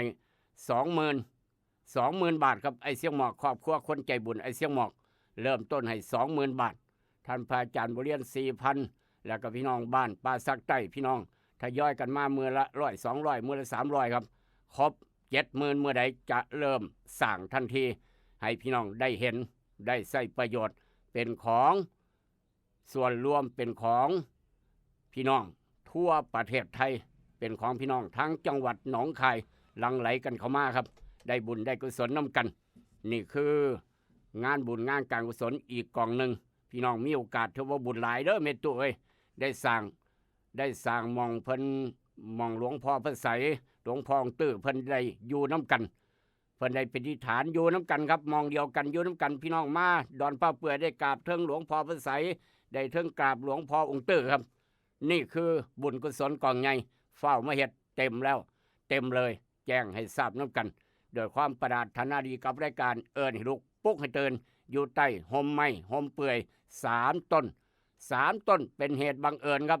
3 ต้นเป็นเหตุบังเอิญแต่ละต้นหลายร้อยปีพระพุทธพระธรรมพระสงฆ์ตกมองหันพอดี36 ตารางเมตรนายสั่งทดต้องสร้างได้เฮ็ดได้ตามแบบที่กำหนดเพื่อออกมาให้สวยงามอลังการมาตรฐานนายสั่งทดยิ้มแล้วครับยิ้มในใจแล้วใกล้จะได้มาเฮ็ดงานดอนป่าเปื่อยแล้วอีบ่โดนครับจอยยอใจเย็นกันหน่อยพี่น้องเริ่มไหลกันเข้ามาได้พอตู้ไม่ใหญ่เด้อคนมีบุญจะได้สร้างลานธรรมหลวงพ่อพระไสยหลวงพ่อองค์เตอร์น้ำกันคนมีบุญจะได้สร้างลานธรรมหลวงพ่อพระไสยหลวงพ่อองค์เตอร์น้ำกันทางดอนป่าเปื่อยครับแล้วก็เมื่อวานนี้ครับพี่น้องทางบ้านหมอรวมเทปูนเป็นเจ้าภาพเทปูนรอบเมนเผาศพกับพี่น้องทางบ้านดอนขนุนครับนั่นคือคุณแม่ครับศิริกุลใจดีครับคุณแม่ศิริกุลใจดีทางบ้านหมอรวมเป็นเจ้าภาพเทปูนคอนกรีตเสริมเหล็กรอบเมนเผาศพบ้านดอนขนุนอานิสงส์บุญกองใหญ่ครับโรคภัยไข้เจ็บต่างๆหายนี่ครับจะเป็นคนอยู่ดีกินดีผู้ที่อานิสงส์ในการสั่งเมนครับอานิสงส์ในการสั่งเมนจะเป็นคนอยู่ดีกินดีมั่งมีสีสุขหน้าที่การงานเจริญก้าวหน้ามีบริวารดีเพียบพร้อมไปด้วยโภคทรัพย์ บ่มีโรคภัยไข้เจ็บไข้ได้ป่วยกระทรวงกระเซาหายออกบัดจัดปัดประสบโชคดีตลอดชีวิตนี่คืออานิสงส์บุญใหญ่ในการสร้างเมนเผาศพมีโอกาสได้ร่วมสร้างคุณแม่ศิริกุลใจดีทางบ้านหมอครับร่วมสร้างเป็นเจ้าภาพเป็นปัจจัย200 บาท200 บาทครับเทวดาฟ้าดินดอนป่าเปื่อยเทวดาฟ้าดินทางบ้านดอนขนุนดูแลปกป้องคุ้มครองรักษาตลอดปลอดภัยแคล้วคลาดทุกอย่างทุกแนวโรคภัยไข้เจ็บกลับไปโพ้นครับเอาไปทิมยมพบาลมาเอาไปยมพบาลมาเอาไปทิมให้คุณแม่อยู่เย็นเป็นสุขตลอดไปอะไรบดีมางามเอาไปทิมเบิดเพิ่นว่านี่คือคนบุญได้เฮ็ดบุญน้ำกันครับด้วยความหักความแพงกับรายการให้ลูกปุ๊กให้ตื่นช่วงเอาบุญมาฝากกับกาโนปอกสบู่ซอฟตี้ยาทายพญาธิไวสนิก3กกถ้าพี่น้องมีข่าวด่วนแจ้งกันเข้ามาครับแจ้งกันเข้ามาสำหรับทางบ้านดอนขนุนกาเหลืออีกประมาณ 20,000 ครับ 20,000 จะเต็มพิกัดเฝ้ามาเดิมเม็ดตู้เด้อเฝ้ามาครับมาบุญน้ำกันแต่ว่าอยากสั่งร้านธรรมะหลวงพ่อพระไสยหลวงพองตื้อมาได้ตลอดมาเดาทางดอนปลาเปื่อยจะมาทาง 96.5 ก็ได้หรือว่าจะผ่านพ่อสนองหรือว่าผ่านพี่น้องทางบ้านพ้นทองก็ได้ผ่านทางบ้านพ้นทองมาก็ได้ผ่านทุกหมู่บ้านทุกบนฝากกันมาครับฝากกันมาได้บัดจะได้สร้างร้านทำลายซื้อของพี่น้องจะเลี้ยงกันสับลาบบุคคลผู้มีบุญได้สร้างลานธรรมะหลวงพ่อพระไสยหลวงพ่อองค์เตอร์น้ำกันทางดอนปลาเปื่อยจะเขียนให้ชัดให้เจนโลดนั่นคือลายซื้อคนมีบุญครับเทวดาฟ้าดินเพิ่นเห็นเพิ่นก็โอ้คนมีบุญตัวเนี้ยลายซื้อคนมีบุญเพิ่นก็เจงใจประมาณนั้นครับเอาละครับด้วยความปรารถนาดีกับรายการลูกปุ๊กเตือนทาพี่น้องมีข่าวด่วนแจ้งกันมาได้0816016232มื้อนี้วันเสาร์คุณหมอดอดใจดีบ่ได้เปิดคลินิกครับคุณหมอดอดใจดีคลินิกนายแพทย์จามิกรบ่ได้เปิดคลินิกภาคเช้าก็บ่ได้เปิดภาคแรงก็บ่ได้เปิดคุณหมอติดภารกิจด่วนมื้ออื่นวันอาทิตย์เปิดปกติครับกลับมาเปิดปกติเช้าเปิดแรงเปิดอยากฉีดวัคซีนป้องกันไข้หวัดใหญ่แวะฉีดได้มื้ออื่นอยู่คลินิกนายแพทย์จามิกรคุณหมอดอดใจดีพี่น้องเวียงจันทน์ก็สามารถมาฉีดวัคซีนป้องกันไข้หวัดใหญ่มีโอกาสมาเที่ยวทางศรีเชียงใหม่มีโอกาสมาเที่ยวดอนป่าเปื่อยแวะฉีดได้อยู่คลินิกนายแพทย์จามิกรคุณหมอดอดใจดีเอาละครับข่าวต่างๆถ้ามีพี่น้องมีข่าวด่วนน้ำบ่ไหลไฟบ่สว่างหนทางบ่ดีแจ้งมาได้ตลอด0816016232ครับไปทางข่าวทางหอนสอนใจกับยาสีฟันหมอจุฬากาแฟดรเจนี่คือคนบุญหลายครับคนบุญหลายพาพี่น้องไปทางจังหวัด101บุญเก่าเพิ่นสะสมกันมาตั้งแต่ศาสตร์ปังก่อนบุญเก่าครับบุญเก่าเป็นหยังคือดวงดีวาสนาทรงครับหาแนวซื้อบ่ได้เหตุงานอยู่ห่างบ่แม่นด้านขายของเก่าเด้บ่แม่นขายของเราทำงานอะไรครับขายของห้างครับว่าซั่นว่าขายของห้างคือเฮ็ดงานอยู่ในห้างขายอยู่ในห้างศูนย์การค้าครับอยู่ในห้างศูนย์การค้าบาทนี้มื้อวานนี้มื้อสุดท้ายหวยจะออกซื้อใบได้ซื้อใบใดพี่น้องก็มาถามให้พี่น้องทางจังหวัดเลยไปถามขายให้ครับไปหาขายเบิดทั่วประเทศพี่น้องจังหวัดเลยเฮาไปทางจังหวัด101ห่างอยู่ในทางจังหวัด101เมืองเกินร้อยมาซื้อซอยแหน่มื้อสุดท้ายหวยสิออกเลยมาเป็นเศรษฐีน้ำกันเด้อจ้าเพิ่นว่านมผู้นี้เฮ็ดขายของอยู่ในห้างอยู่แล้วจักสิซื้อตัวใดครับจักสิซื้อตัวใดเฮ็ดจังไดล่ะบัดโอ้ยก็อยากซื้ออยู่จักสิซื้อตัวใดเอาขึ้นได้แล้วว่าซั่นว่าเอาจังซี่ซะพอดีตัวนี้ใบเนี่ยคู่นี่พอดีได้พอดีผมซื้อพศเกิดปีเกิดของคุณตาผมขึ้นได้พอดีคุณตาผมมาเข้าฝัน เมื่อคืนนี่ตามาเข้าฝันว่าซั่นว่าหลานชายครับก็เลยซื้อพศเกิดคุณตาลอตเตอรี่ก็มีพศเกิดพอดีตรงเป๊ะพี่น้องเอ้ยตรงกับเมื่อเราฝันนั่นละคักบ่บัดนี้คักบ่ครับเราฝันว่าพศเกิดลงท้าย88พศเกิดคุณตาเราเกิดปี2488เราก็เลยซื้อก็ซื้อตัวว่าซั่นว่ามี200 บาทพอได้กินข้าวเที่ยงเบิดแล้วบัดเฮ็ดจังได๋ล่ะว่าซั่นเหลืออยู่50 บาทไว้ผมซื้อ สิ้นหลอดกินซาเพิ่นว่าก็เลยซื้อเพราะว่ามีเลข88พอดีครับ2ใบลงท้าย88เป็นพศเกิดของคุณตาผมก็เลยซื้อได้มา2ใบช่วงบ่ายๆมาเมื่อวานนี่ออกซะแล้ว213388โอ้ยจากทางเฮ็ดงานอยู่ห่างจังหวัดร้อยเอ็ดได้มา12ล้านครับ12ล้านย้อนซื้อวันเกิดของคุณตายืนยันว่านักข่าวมาสัมภาษณ์เฮ้ยจังได๋ล่ะเฒ่าแก่ใหญ่ห้องเฒ่าแก่ที่บาทเนี่ยว่าจังได๋เสียว่ายังไงเสียครับอ้อได้เป็นเสียภาคยามมื้อเช้ายังหาเงินใส่บ่มีครับภาคยามมื้อเช้าหาเงินกินข้าวอยู่เสือก็ยังบ่ได้ขายพอโตดอกขายของห่างบ่ายมาเป็นเฒ่าแก่ใหญ่ครับเป็นอาเซียแล้วอายุ45ปีครับเป็นจะได้กะยากะตามผมก็จะขายของห้างเหมือนเดิมนั่นแหละผมบ่หนีไปไสได้12ล้านผมก็ขายของห้างคือเก่าของอยู่ห้างคือเก่าอยู่ในห้างคือเก่าได้12ล้านบาทสิรวยบ่ยากจักหน่อยพี่น้องเอ้ยนี่แหละครับบุญวาสนาแข่งหยังก็แข่งได้แข่งบุญวาสนาแข่งยากลำบาก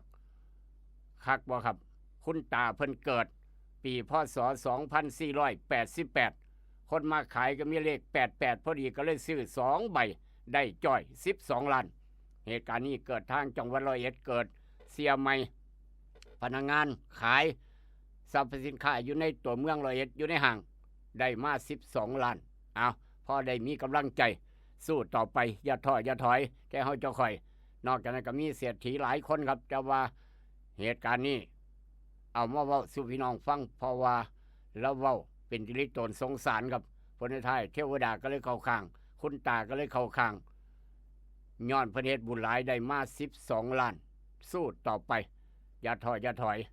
จากเหตุการณ์นั้นมาทางเหตุการณ์นี้ครับจากเหตุการณ์นั้นมาทางเหตุการณ์นี้นี่ความผิดพลาดโรงพยาบาลในการยอมรับโรงพยาบาลในการยอมรับให้เลือดผิดกลุ่มเหตุเหยื่อก้อนปูนตกใส่หัวตกใส่รถถนนพระราม2เสียชีวิตบอกว่าให้เลือดผิดกลุ่มโรงพยาบาลยอมรับว่าซั่นว่าโอ้พี่น้องเอ้ยเบิดแนวสิว่าเนาะนี่เนาะให้เลือดผิดกลุ่มครับโรงพยาบาล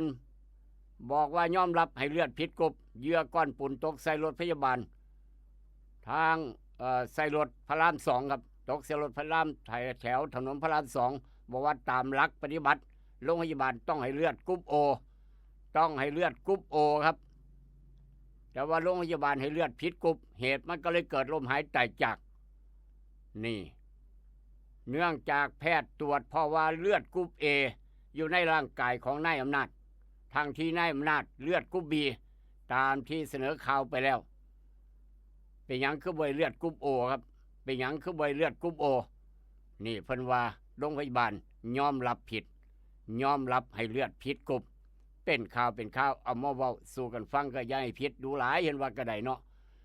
จากเหตุการณ์มาทางเหตุการณ์นี้กับกาโนปอกสบู่ซอฟตี้ยาไทยพญาติไวสนิก3กกพาพี่น้องไปทางภาคเหนือจังหวัดเชียงรายภาคเหนือจังหวัดเชียงรายครับเวลา 11 นาฬิกามื้อวานนี้11 นาฬิกาก่อนเที่ยงครับมื้อวานแม่นหยังอำเภอเวียงป่าเป้าจังหวัดเชียงรายเกิดแผ่นดินไหวครับขนาด 3.2 ศูนย์กลางอยู่เวียงป่าเป้าเชียงรายครับรับหู้แรงสั่นสะเทือนวืบวาบเวลาประมาณ 11 นาฬิกาก่อนเที่ยงก่อนจะไปหากินข้าวเที่ยงมื้อวานนี้ห่วยมื้อคืออดทีเข้าซะเนาะแผ่นดินไหวเนาะคือมาสั่นสะเทือนอยู่พอปานนั้นซะเนาะเฮ้ยว่ามาเป็นญาณเอาติดตามตอนต่อไปถ้าเจ้าคอยสร้างเฮือนสร้างบ้านต่อไปต้องสร้างป้องกันแผ่นดินไหวพร้อมครับอย่าชะล่าใจอย่าประมาทนายสร้างโยธานายสร้างออกแบบเขียนแผนต้องออกแบบป้องกันแผ่นดินไหวอย่าประมาทป้องกันไว้เพิ่มการสั่นสะเทือนของแผ่นดินครับย่านขูยาวๆสนุกว่าบ้านแถวเจ้าคอยบ่ได้ป้องกันจักหน่อยย่านคือกันครับทุกตึกทุกหลังทุกหม่องทุกบอนจากเหตุการณ์นั้นมาทางเหตุการณ์นี้ครับอยู่บ้านน้ำกันเอื้อยกับน้องอยู่บ้านน้ำกันครับน้องนอนอยู่ห้องหนึ่งเอื้อยนอนอยู่ห้องหนึ่งบ้านหลังเดียวกัน แต่ว่าน้องนอนบ่ตื่นเอื้อยตื่นเช้าก็มาตีห้าไปเฮ็ดงานครับ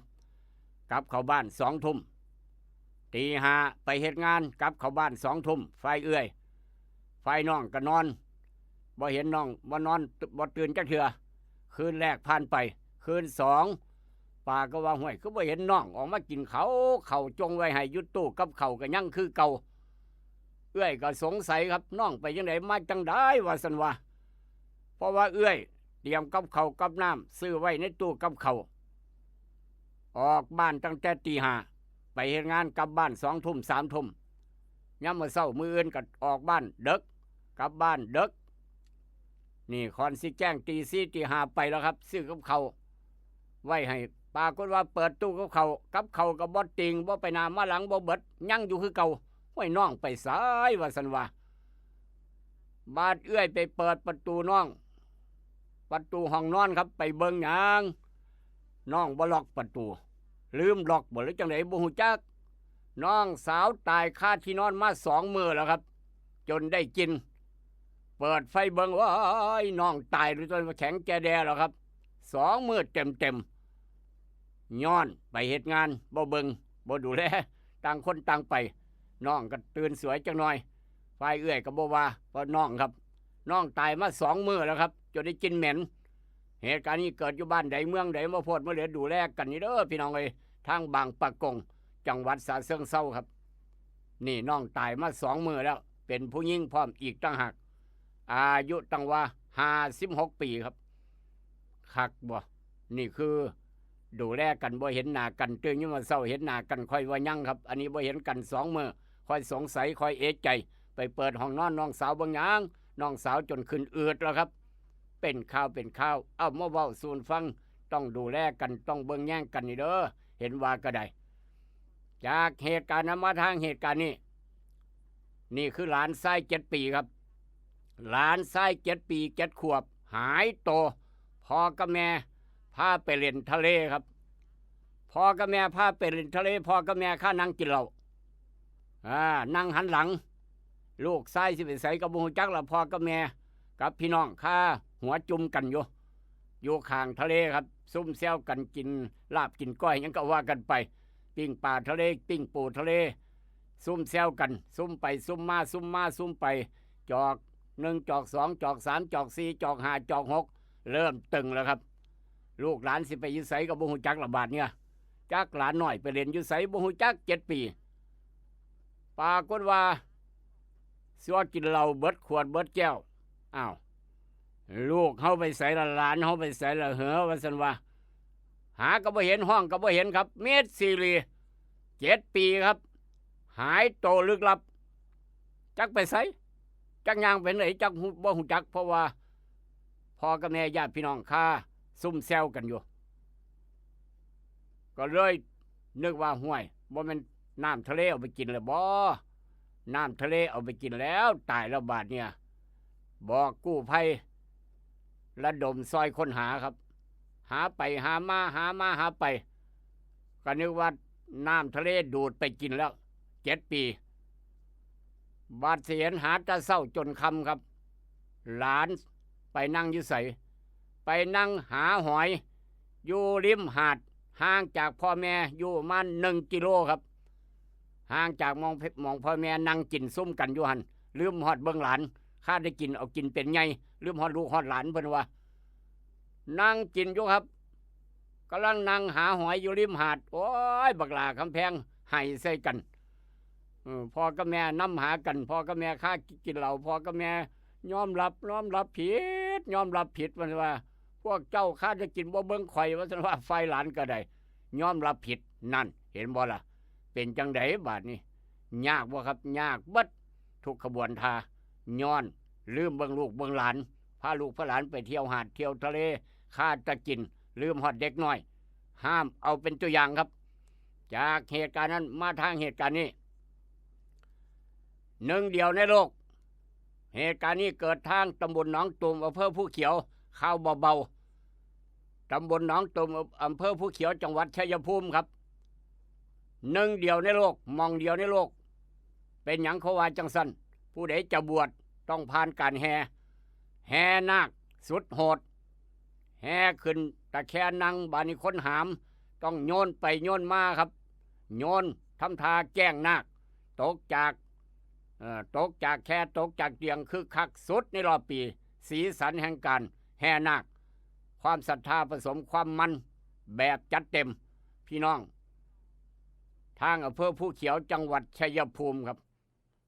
นั่นคือการแห่นาคสุดโหดผู้ใดจะบวชพาได้ต้องผ่านการแห่แบบเอาเป็นเอาตายครับถือว่าเป็นประเพณีหนึ่งเดียวในโลกทางอำเภอผู้เขียวจังหวัดชัยภูมิตกแค่ตกตังแลนขึ้นไม่แห่กันไม่ตกหัวให้สิบ่ซ้ำบ่บวมเบิดผุนบ่เนาะบาดนี้เนาะพี่น้องเอ้ยมาโพดมาเหลือสิเนาะส่วนสิได้บวชผสมความมันเปิดดนตรีมันใส่อีกต่างหากแบบจัดหนักจัดเต็มว่าซั่นว่าผู้ใดเคยไปพ่อผู้ใดเคยไปร่วมฮู้จักดีปัญญังทางอำเภอผู้เขียวจังหวัดชัยภูมิครับนี่คืออายครูอายคนบวชมาโดนจนได้เป็นเจ้าอาวาสล่องหนปิดกุฏิหนีออดหลอดหลังล่วงซื้อบริการหลานสาว13 ปีและก็สาวไว้อีก17 ปีตั้งหากเหตุนะโบแมนครับถือจับศึกแน่นอนถือจับศึกคักเจ้าอาวาสนี่ครับนี่หัวใสอายไปฮ้อนหันเหตุการณ์นี้เกิดทาง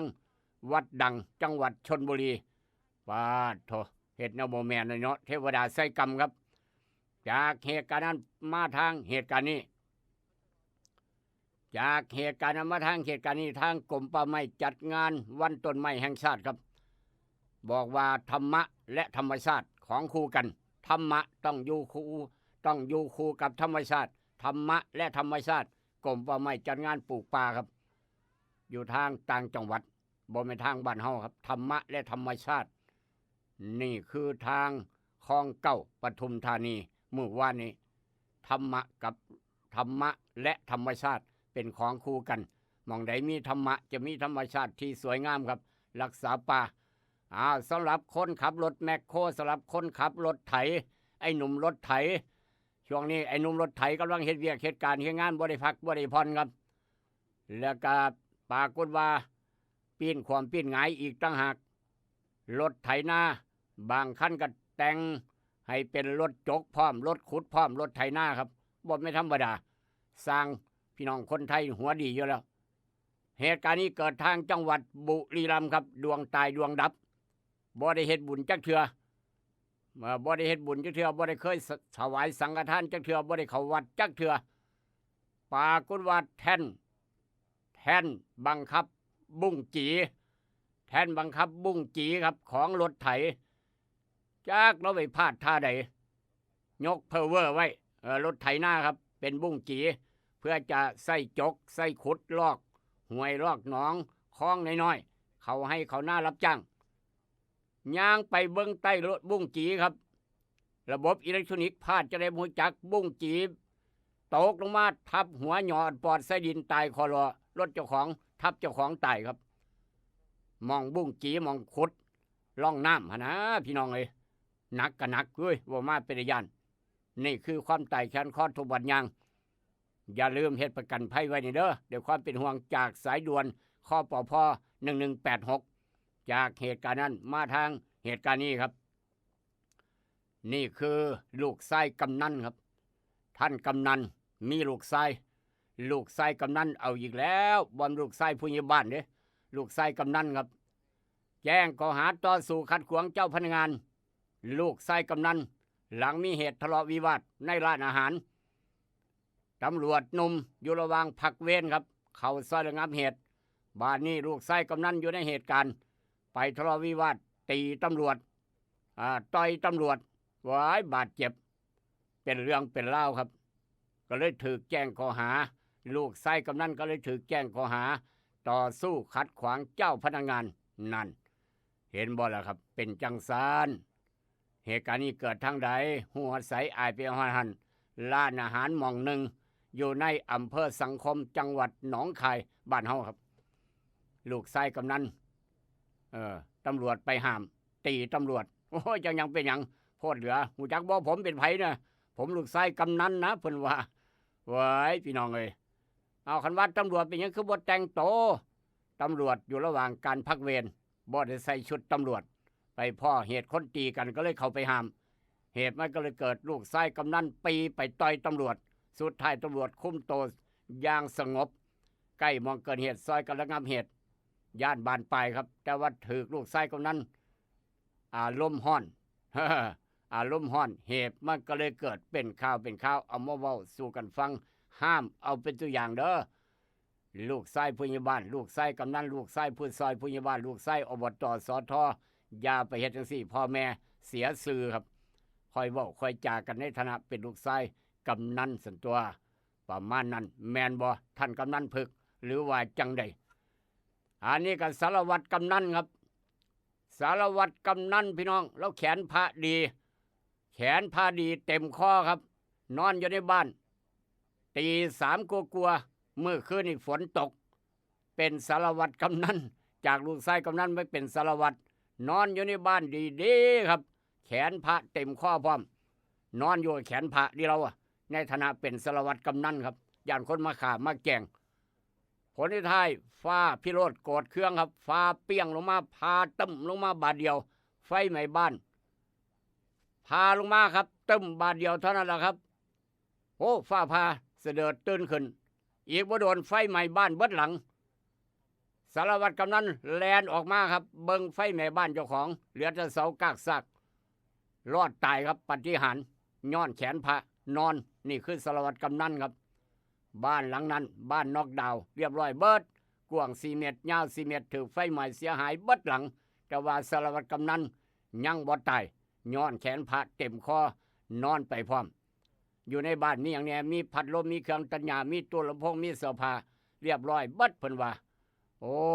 ย้อนสารวัตรกำนันครับแขนพระก็เลยบ่ตายแลนออกมาเบิดเดียวบ่ฮอด5 นาทีไฟไหม้เบิดหลังจังสี่ก็มีกันเหตุการณ์นี้เกิดทางจังหวัดอ่างทองครับเป็นข่าวเอามาเว้าสู่กันฟังด้วยความปรารถนาดีกับรายการเอิ้นให้ลูกปลุกให้ตื่นครับนี่คือโดยบังเอิญแต่ไม่บังเอิญบ่บังเอิญแต่ว่าบังเอิญครับมี2เหตุการณ์นำกันบ่คือกันเว้าสู่กันฟังครับ2เหตุการณ์บ่คือกันแต่ว่าบังเอิญหรือว่าบ่บังเอิญจากเป็นผู้อำนวยการโรงเรียนครับนี่คือนุ่มดีใจคักบ่คิดบ่ฝันว่าจะได้พ่อครูบาอาจารย์ที่เคยสอนมาสอนคณิตศาสตร์สอนเลขสอนทุกวิชาครับเป็นครูใหญ่พร้อมเป็นครูใหญ่พร้อมเป็นครูน้อยพร้อมเป็นพระโรงพร้อมป่านเพลงเพิ่นพรมแดนสอนหนังสือพร้อมเป็นครูใหญ่พร้อมเป็นพระโรงพร้อมโอ้โหครับบาดนี้ลูกศิษย์ลูกหาได้ดิบได้ดีครับลูกศิษย์ลูกหาผลิตลูกศิษย์ออกมาหลายรุ่นหลายร้อยหลายพันคนครับปรากฏว่าหนุ่มผู้นี้ได้ดีไปวัดบาดเนี่ยไปวัดหลาย10 ปีหลาย20 ปีบ่เคยกลับไปโรงเรียนจักเทื่อนี่แต่ว่าโอ้ครูบาอาจารย์ปานนี้ขึ้นสิเกษียณเบิดแล้วเนาะว่าซั่นว่าขึ้นสิเกษียณแล้วล่ะขึ้นสิเกษียณเบิดแล้ว10 ปี20 ปีแล้วครับเพิ่นว่าประมาณนั้นไปวัดครับลูกศิษย์ลูกหาไปวัดอายุก็หลายลูกศิษย์30 40 ปี50 ปีลูกศิษย์บ่คิดบ่ฝันว่า20 ปีผ่านไปเบิดเดียวปั่นจรวดลูกศิษย์ไปกราบครับลูกศิษย์ไปกราบมาก็นึกว่าสิเป็นพระธรรมดาครับลูกศิษย์ไปกราบไปถวายเงินบัดเดี๋ยวเบื้องหน้าครับผมเคยเห็นหน้านี่ว่าซั่นว่าอดีตผมเคยเห็นเป็นอดีตผู้อำนวยการโรงเรียนครับเป็นครูใหญ่เป็นนักการพระโรงพร้อมเป็นครูน้อยสอนผมพร้อมเดี๋ยวนี้มาบวชจากคฤหัสถ์สู่สัมมณเพศมาบวชเป็นพระอดีตเป็นผู้อำนวยการโรงเรียน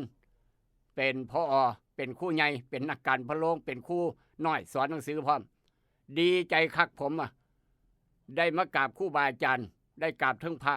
ได้กราบในฐานะเป็นครูบาอาจารย์สอนผมนี่คือเหตุการณ์ที่1ครับเหตุการณ์ที่2พี่น้องความแตกต่างแต่กระบวนแตกต่างแต่ว่าแตกต่างคนละแบบไปหาวงการตำรวจจังหน่อยวงการตำรวจครับแม่นหยังละเมื่อกี้จากวงการครูไปวัดได้กราบ2 อย่างได้กราบครูบาอาจารย์พร้อมได้กราบพระพร้อมได้เฮ็ดบุญพร้อมนั่นคือลูกศิษย์แต่ว่าเหตุการณ์นี้ตำรวจครับ ตำรวจท่านผู้กำกับให้ลูกน้อง ไปตรวจไปจับสายตรวจไปจับคนเล่นไพ่ครับ ไปจับคนเล่นไพ่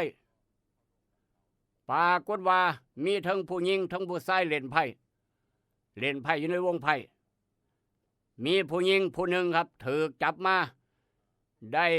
หลักฐานเงิน30 บาทเล่นไพ่ได้หลักฐานมา30 บาทย้อนเล่นไพ่ครับ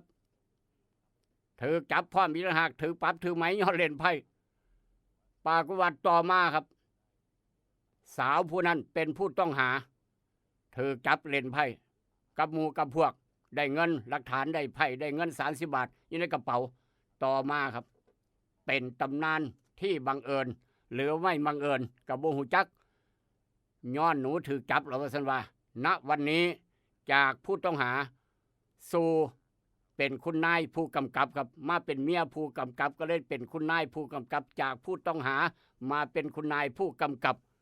ประมาณนั้นเป็นตานี่คือบุญวาสนาบ่หรือว่าจังไหนบ่ฮู้จักถูกตามจีบมาตลอดตามจับพร้อมตามจีบพร้อมจากการโดนจับในมือนั้นสู่การเป็นเมียผู้กำกับจนได้เป็นคุณนายนี่แหละจ้าเพิ่นว่า2เหตุการณ์2สถานการณ์คือกันแต่ว่าก็แตกต่างกันเอาละครับราคาทองว่าจังไหนราคาทองทอเก่าครับบ่ไปหน้ามาหลัง 51,900 50,088 บาทยัง50,000อยู่เด้อระมัดระวังไปหันมานี่ครับเว้าสู่กันฟังจักหน่อยราคาหมากปาล์มบ่มีรายงานกันเข้ามาราคายางพารารายงานกันเข้ามาครับยางแพงขึ้นด้วยความปรารถนาดีกับนาโดพัดบิ๊กซันครับยางก้อนถ้วยเมื่อวาน40 บาท 60 ตังค์ยางก้อนถ้วย 100% 58 บาทน้ำยางสด58 บาท 75 ตังค์ยางเพชรดิบคุณภาพดีความชื้นบ่เกิน 3% 68 บาทยางแผ่นลำค่อนสั้น3 วอตก้อน70 บาททวนๆขึ้นหลัก7เพิ่มขึ้นมาอีก50 ตังค์ครับกิโลละ50 ตังค์ดีใจกับพี่น้องคนสวนปาล์มราคาเกี่ยวกับราคาหมากปาล์มบ่มีรายงานกันเข้ามาผู้ยิมวนบ้านฝางพออาเชษจอยยใจเย็นกันหน่อยครับพยากรณ์อากาศภาคอีสานบ้านเฮาอากาศร้อนโดยมีฝนฟ้าคะนองร้อยละ30ของพื้นที่กับมีลมกันโชกแห้งบางมองส่วนมากบริเวณจังหวัดเลยชัยภูมิอำนาจโคราชบุรีรัมย์สุรินทร์ศรีสะเกษเมืองอุบลอุณหภูมิต่ำสุด23ถึง27 องศาครับอุณหภูมิสูงสุด35ถึง37 องศาลมใต้ความเร็ว10ถึง20 กิโลเมตรต่อชั่วโมงสมุนไพรบ้านเฮากำลังจะสูญพันธุ์ครับสมุนไพรกำลังจะสูญพันธุ์พี่น้องมีรักษาไว้นั่นคือมหาดนี่กำลังจะสูญพันธุ์กับต้นมหาดดอกมหาดต้นเร็วเป็นไงหัวลอยหูพร้อมอีกต่างหากแล้วก็ยังมีต้นกระทุ่มนาขันทองพญาบาทนี่กำลังจะสูญพันธุ์ครับผู้ใดมีรักษาไว้ยาสมุนไพรใกล้โตยาสมุนไพรใกล้บ้านเอามาว่าทุกพี่น้องฟังครับมีคุณค่าสำหรับคนใช้ยาสมุนไพรไปแล้วครับผมลำด้วยโศกหมานอย่าเจ็บอย่าจนอย่าท้ออย่าถอยให้กำลังใจซึ่งกันและกันสวัสดีครับ